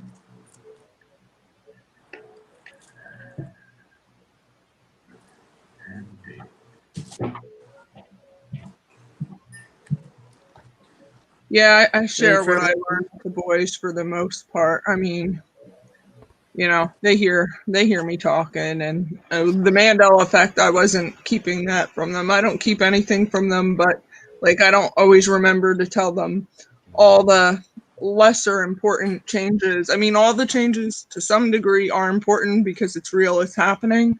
But I get more psyched about like Bible changes and trying to make sure that I'm not being deceived in some form of way, and praying for discernment, that sort of thing. Right. Did you hear about the asteroid that they found that's worth $10 trillion? Yeah. They're dreaming. Do you know, I got an email. This is a little bit off topic. I do exactly what Mason does, or maybe he does what I do. I got an email saying that they closed the school buildings, the physical locations where my kids go to school for November 3rd for Election Day. Now, I don't know if that's statewide or just their schools. Now, my kids are only home remote learners, but the fact is that I'm still on the email for everything for the entire school, and the district said that no one's allowed in the buildings November 3rd. I wouldn't doubt it. Yeah. So I don't know. I haven't really had a chance to look into it because I was working on the dryer bit and I had some stuff to do this afternoon. I think most places, areas, most states are just trying to be cautious in case there is something crazy reactions, or whatever to, I don't know. I mean, who knows? Maybe they know something we don't, but I think they're just trying to prepare for the worst and hope for the best, throughout this craziness of voting, time. I think they know something that we don't. I think that they're planning something. The left is planning something. I mean, there could be a false flag terror attack or something, or they could be planning on trying to take out him or some. Who knows? There's all kinds of possibilities. Yeah, I know. There's so many ways that they can go. I think they're seeing. I think that there will be craziness if he's reelected. There'll be some craziness. There'll be some retaliation. There'll be a lot of mad people, and that vice versa. If Biden wins, the Trump supporters might go nuts. I mean, it could be either way. They're all nuts. If you're a Biden lover, you're nuts. If you're a Trump lover, you're nuts in my book. So or you're being foolish and deceived. Either way, the shit's going to hit the fan. Yeah, probably. It could. Yeah, definitely. So that's why I think a lot of buildings and places and schools and voting places and everybody's just trying to be cautious and whatever, just in case it hits the fan. Yeah, I'm looking it up now, and it says school to be all virtual on Election Day. Governor Murphy has announced that all New Jersey public schools will be closed for in-person instruction on Election Day. Now, that's all of New Jersey. No one can go to physical buildings. So they'll either remote learn or just make up the day. Right. That's ridiculous. I've never heard of them closing down for an election day. Right. But yeah, I mean they're looking at the last one though, and you saw how many people flipped out over. Yeah, and they were flipping out well before the actual election because I remember taking my oldest. He's now 20, but at the time, in 2016, he was younger. Taking him to the pharmacy, and we walked in because he had been to the doctor. I had to pick him up from school, and then he went to the doctor and got a prescription for antibiotics or whatever. And we walk in there, and he's telling me all about the whole Trump thing, and I think Clinton, and he's just talking to me like a kid that learned some stuff in school and just telling his mom. And this manly-looking female, like butch cut, the whole 9 yards. I mean, no offense to anyone, whatever. Stocky, tough girl guy-ish, whatever. Was making a threat on my son. I'm like, he's a kid, like a death threat over him talking some politics stuff. And meanwhile, I was so caught up in life, I wasn't paying attention to politics. Right. And he's asking me questions. I'm like, Eric, dude, I don't know. I said, but we'll look into it when we get home. And then he said something that he didn't like, and she was ready to kill him right there in the middle of a pharmacy. Are you kidding me? Yeah. I was like, what?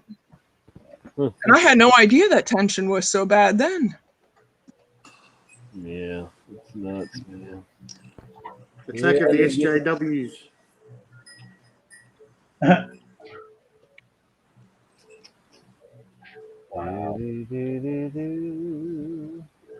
It is insanity, and it breeds insanity. Believing in either side of the political arena, it's all just a show. And people, they totally hang their hat on one side or the other, and they lose their mind over this. Right, it is. Nonsense. Yeah. It becomes cult-like. Like, I mean, they're so very obsessed. very much cult-like. Like, so obsessed. I've never seen people get so obsessed with another human being. Like, really obsessed. Yeah. I mean, it does start. Just voting does start in what, middle school? You know, politics. Don't they? Don't they have? They have that school, right, where you run for like class president in school. Oh yeah, they do that. Yeah. Well, You know what I mean? So they start it in school. They start the programming kind of young for it. So and like they ingrain you into it. You have to be. Yeah, but where does the choose? You attraction have come to in? the American way, you know, or it's the right way. And let alone don't even throw American in there. It's the right way to. It's the way to get things done. Vote. You have to take account for everybody that's there, what they want to do, or you Yeah, know. they definitely. I know what you're saying. In school, especially high school, they really pressure kids to to get ready to vote when when you can, and then how important it is. Blah blah blah blah. I mean, they want you to think that your vote counts, and it doesn't. It just doesn't. Yeah, my Joey's in middle school, and his teacher, because it's live right here at my kitchen table when they have class, he said, well, if your parents haven't already registered to vote, now this is about, I don't know, 3 weeks ago or so, make sure that they do, be a little pest to them, and this is, and the teacher said that. So I unmuted Joey's mic. I was like, listen to you telling my kids to pester me, like, and Joey and him were having issues like a behavior issue in his class, even though it was Zoom meeting. That's what he was saying. And then I said certain things, and I made a bunch of emails, whatever. And now they're getting along. So I told Joey, just do your work, do what you got to do. And they actually laugh and joke around. I said, just answer things for school this way, and then mommy will teach you the truth. Anyway, just do what you got to do for school. But then when you're at home, that's it, and to know the difference. So that's what I tell my kids, just learn it for school. This way they have the curriculum, and this way there's no big issue. And, I really just want them to learn, math, but normal math, not this Common Core stuff. But No, that's what they teach. So, you know what I mean? It's like kids can barely add, subtract, multiply, and divide, and now they're flipping fractions and they're plotting dots on graph paper, because I use that every day. Let me tell you what, I know how to plot a dot now. Woohoo! Sarcasm. It's made. Yeah, they make it hard on purpose. It's a deliberate dumbing down of society. That's what it is. So you just use a calculator, or you just use Google. You don't have to think. Yeah. They don't want you thinking. They don't allow them to ever be strong at something, like strong at adding it with the carrying, and borrowing with the subtraction, and like being able to do long division and being strong in it. I would rather see them just strong in those things. And maybe a little bit with fractions. I mean, you do need fractions for cooking and baking and sort of, but not all this craziness. Yeah, I don't know. I think you just got to understand the basics. You can multiply and you can divide by 10. Or 5. And then you can work your way around that. You can do mental arithmetics, but if they're not being taught basics properly, they'll never be able to do that in their head. They'll have to rely on the technology to provide the answers for them. Well, that's exactly what they're doing, Mad Pie Man. That's exactly right. And then they teach them, like, when they add or subtract or multiply or divide a different way, to where they bust the numbers apart. So if you say 100 plus 10, well, what you're really saying is 10 times 10. Yeah, all this breaking the numbers apart before you actually can solve them. It's ridiculous. It makes no sense. It's the long way around everything. The long way around. Yeah. Yeah, The long way around everything. it's harder. Yeah. Take more time. Waste more of your time. Right. Think only what they want you to think of. Push only their buttons. I wonder how many younger people can actually work out change when they buy something in the store with cash. Oh, it's rare. Yo, it's so rare to even now. You know what They I don't mean? teach money now. They don't Right. teach money. They don't teach change, dollars, pennies, quarters. Like they stopped that completely. My oldest son had it, but after that it dwindled down, and now my youngest, who's 11, didn't even know that a penny was worth 1 cent, a quarter was worth 20. He didn't even know, because they had him last year so bombarded with homework that by the time he finished anything, there was no time for me to go over anything else. And then over the summer, I didn't do a whole lot with them. Yeah, they read books for summer reading or whatever, but that's it. I didn't really work with them. I have 4 boys. I wanted to spend time with them. And then, I don't know, we were doing a little bit of before the school year preparations. And I found out, I don't know, the end of the school year or the beginning of this one, that he was never even taught any money math at all, even simple recognition. And I worked with him a bit, and I got him up to a 2nd grade level, but he's in 6th grade. But that's being not even known what a coin was, other than That's what he's crazy. seen like on my kitchen table or something. They stopped it. It's completely out of the curriculum. Wow. Unreal. Yeah. Just being able to work out, the change you should be given when you purchase something, so you're not going to get ripped off every time you buy something with cash. Right. You want to have that basic understanding down, so you can survive. You know what I mean? Or even just like, say, if someone doesn't know how to count money, how are they even gonna count in general? Like, how are they gonna know what 25 plus 25 is? Because you would transfer that like over to adding, because adding and subtracting has a lot to do with money. And obviously I'm willing to help Kevin if he needs it. Like, say if my mom has to go out somewhere and he has to do this, and that, I'll help him, but I'm not sitting there doing it for him. There are shortcuts, like, that once you know what number, to be able to explain it to someone so they can work it out for themselves, basically, they have to be taught, the small tricks with adding and subtracting, like 6 and 7's always 13, you know what I mean? Always going to end with a 3. 8 and 6 is 14, you know what I mean? So, you got always, you know what I'm saying? It's like those small mental tricks that you learn to master once you understand how it works. So it's easy to work numbers out, you know what I mean? To work sums out and change and things like that. Yep, that's exactly it, Magpie Man. So we were taught those skills, when we were in school. Yeah. Not no more. No, not anymore. No. It's crazy. It's so like how does it? I don't know. I know how it does, because power and money does it. That's how it changes. With everything being digital, people won't have a clue what's going on anymore. They're not going to be using cash anymore. There's no need to have that knowledge, I suppose. Oh, but yeah. You still have to put your faith in the system and whoever you're dealing with, they're not going to, rob you blind, Unless you check your statements and go over it with a fine tooth comb, you probably wouldn't have a clue.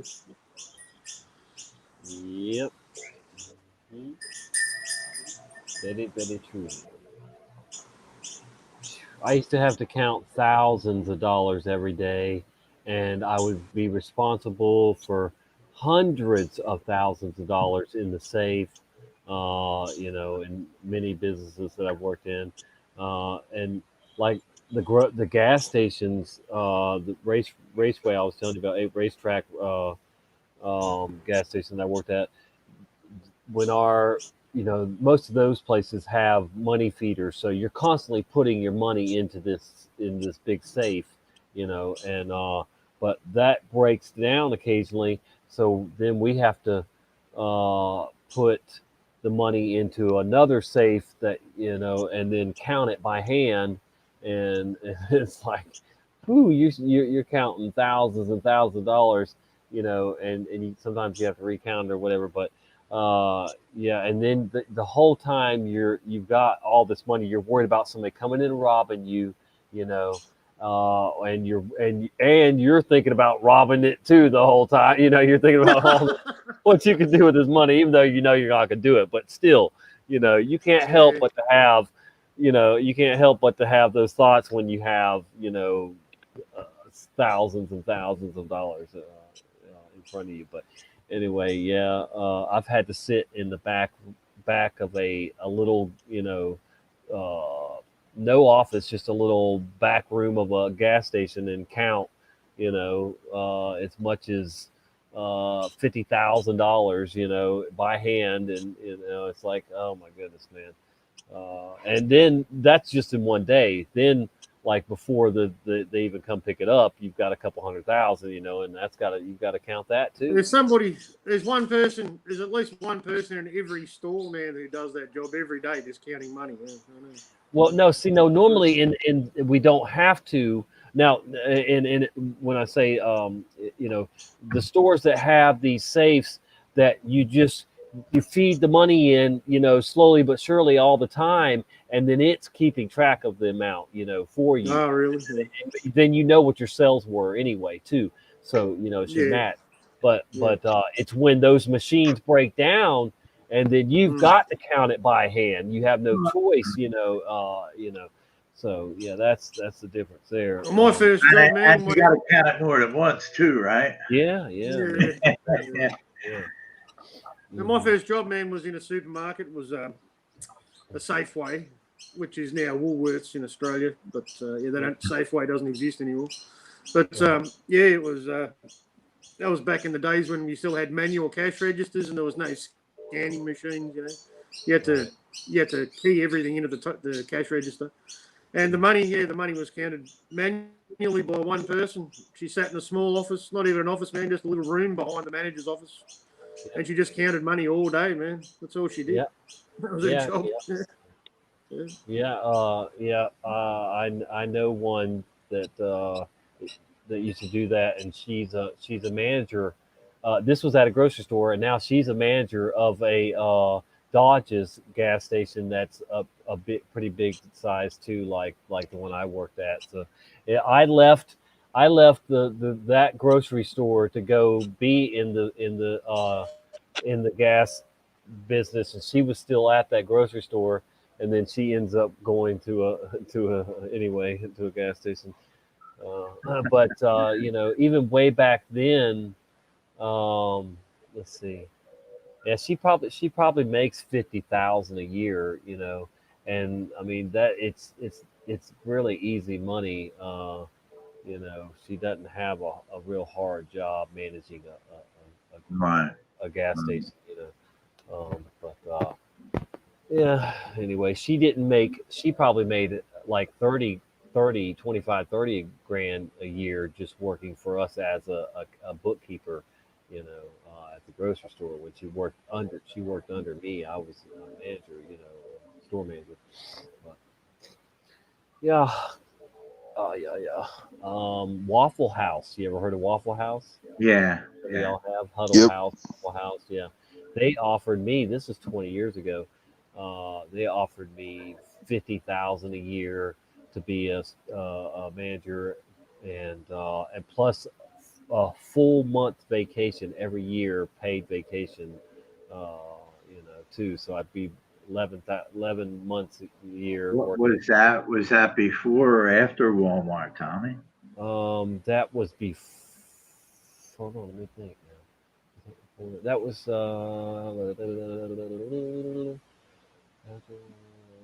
yeah, that was after the Walmart. Cause see, I went on instead of making $100,000 at Walmart, I went on to make 40 to 50,000.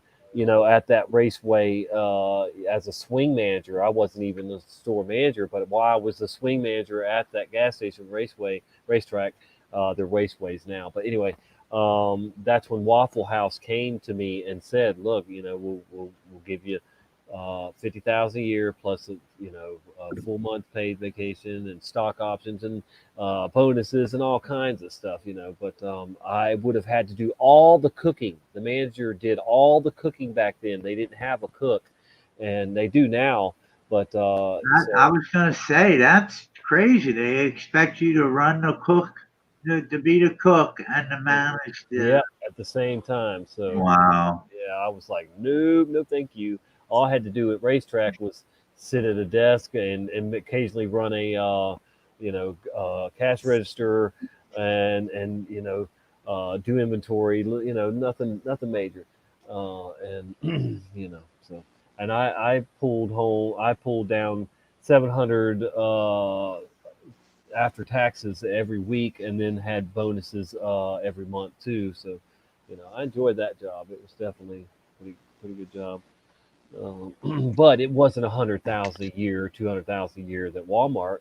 But I had way less stress. See, like I said, I would have been the number one store manager of Walmart of the Supercenter, and that would have been a lot more headache than working as a swing manager for a gas station and making half the money. Right. But you definitely you will get paid more when you've got more responsibility, and I certainly would have had a lot of responsibility at Walmart. But I could have handled the job. I mean, it's not like I would have been stressed out, overstressed or anything.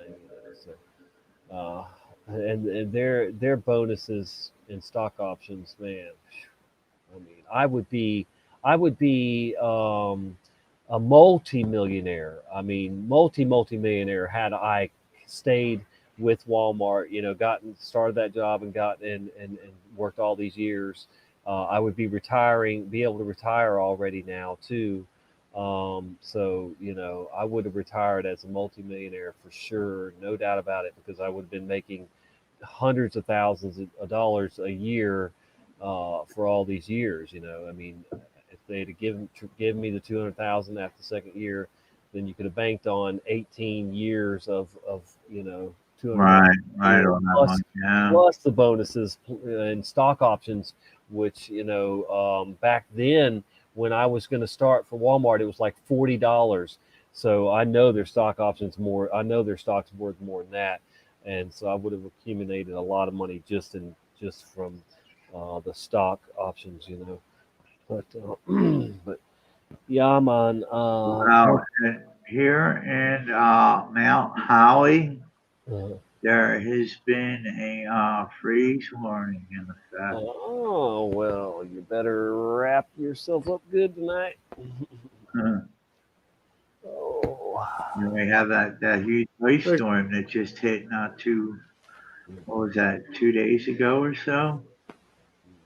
One that hit in Arkansas or something like that somewhere. Crazy mom. All right, I think at 3:30, I'm 3 hours 30 minutes. I'm gonna go ahead and wrap this one up, guys.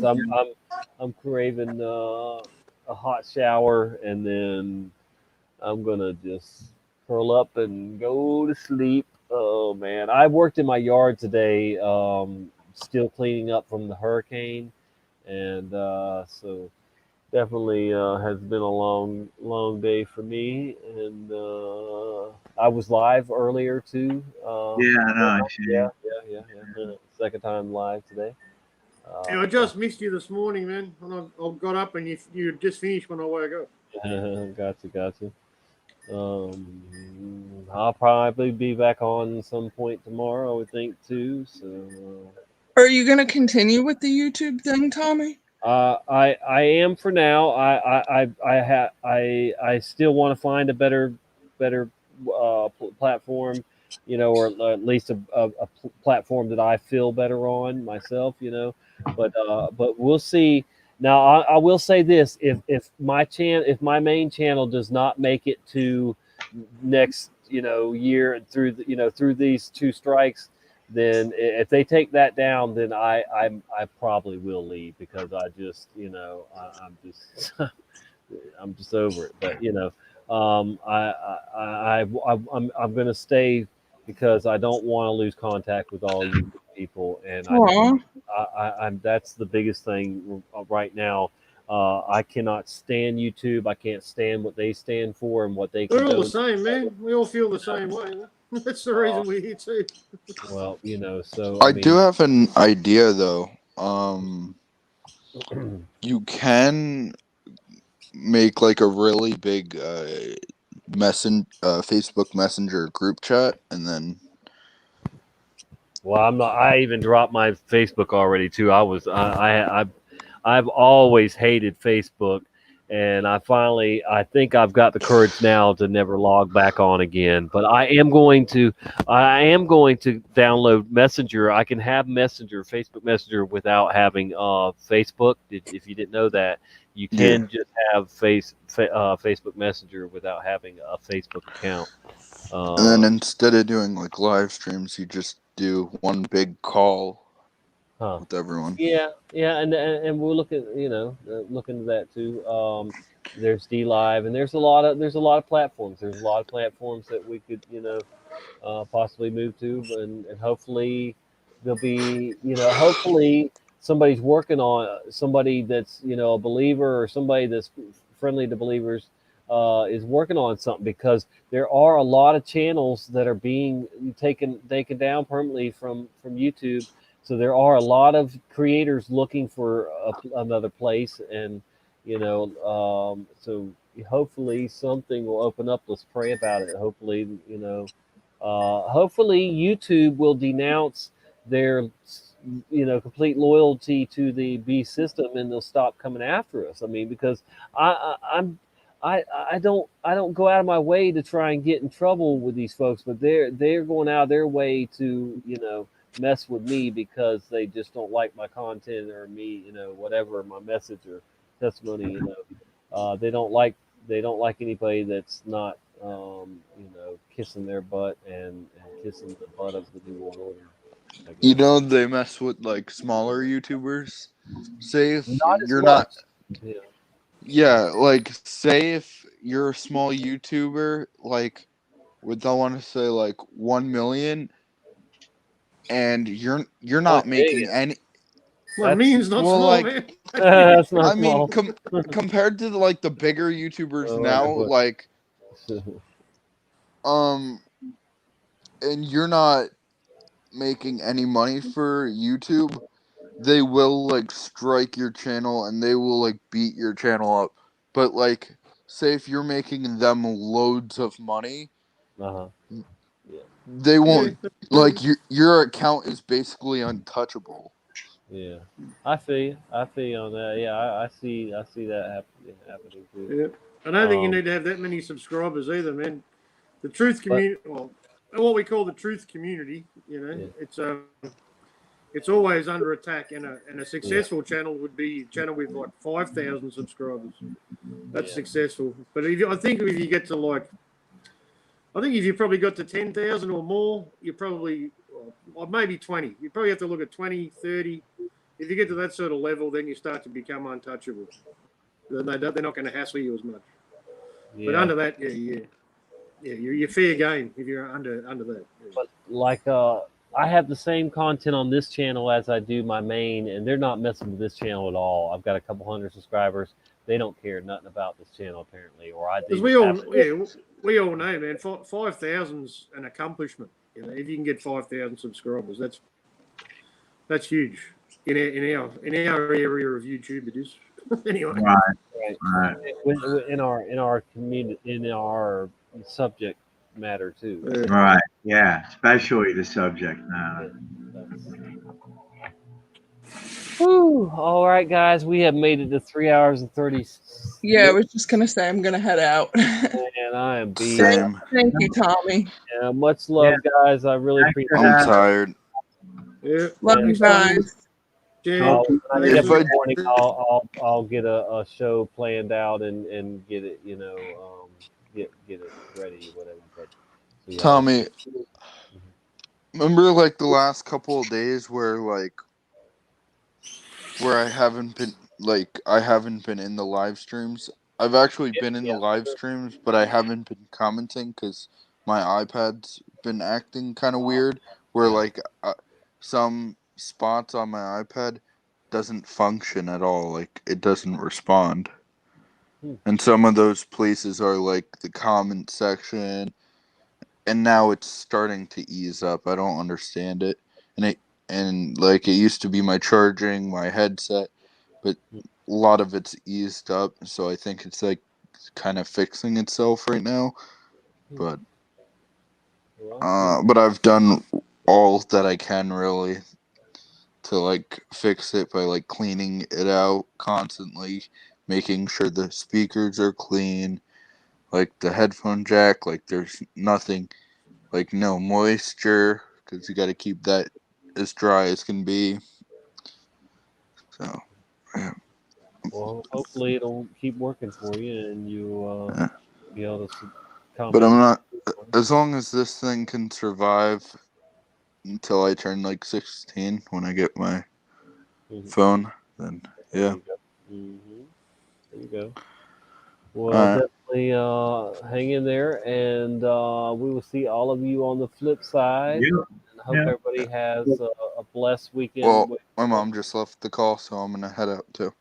All right, Mason, Good night. have a great night. Yep. You All right, too. Rick. Good night, man. Bye. Good night, man. Thank you. Good night, chat. God bless everybody. Take Prayer care, up. Hyman. Love everybody. It's still daylight over there, huh? Good in daylight or morning? Yeah, or mate. what? We're in the afternoon. Wow. Yeah. Well, I Have a hope good you night, find somewhere to get in on a chat or something, man. Being this late, but all right, What time is it man. there? It's Was it like 4 o'clock in the morning? It's 1:12 here. So Oh, yeah. yeah. Let me see. Have a good one, man. Let me see what your options are. Smoke and Scan Man is still. Smoke and Scan Man. Yeah, I is know it still dies on. off. It dies off, man. It's either you or Patrick at this time of the day. That's all I get. Yeah, and Patrick's not on. He didn't get on tonight, huh? He wasn't even in here, I don't think. Wow. He must have He's having a night off. Yeah. fell asleep early or something. Yeah. All right, brother man. Well, I'll see you soon. Thanks for coming back around. You know, too. I know things are crazy over there. You know, we're always thinking No, about no, it's all good, man. Anytime, mate. always trying to If send I'm good here, vibes. man, I'll jump on, mate, every time. All right, mate. All right. Have a See you good one. soon, bro. Thank you. God bless.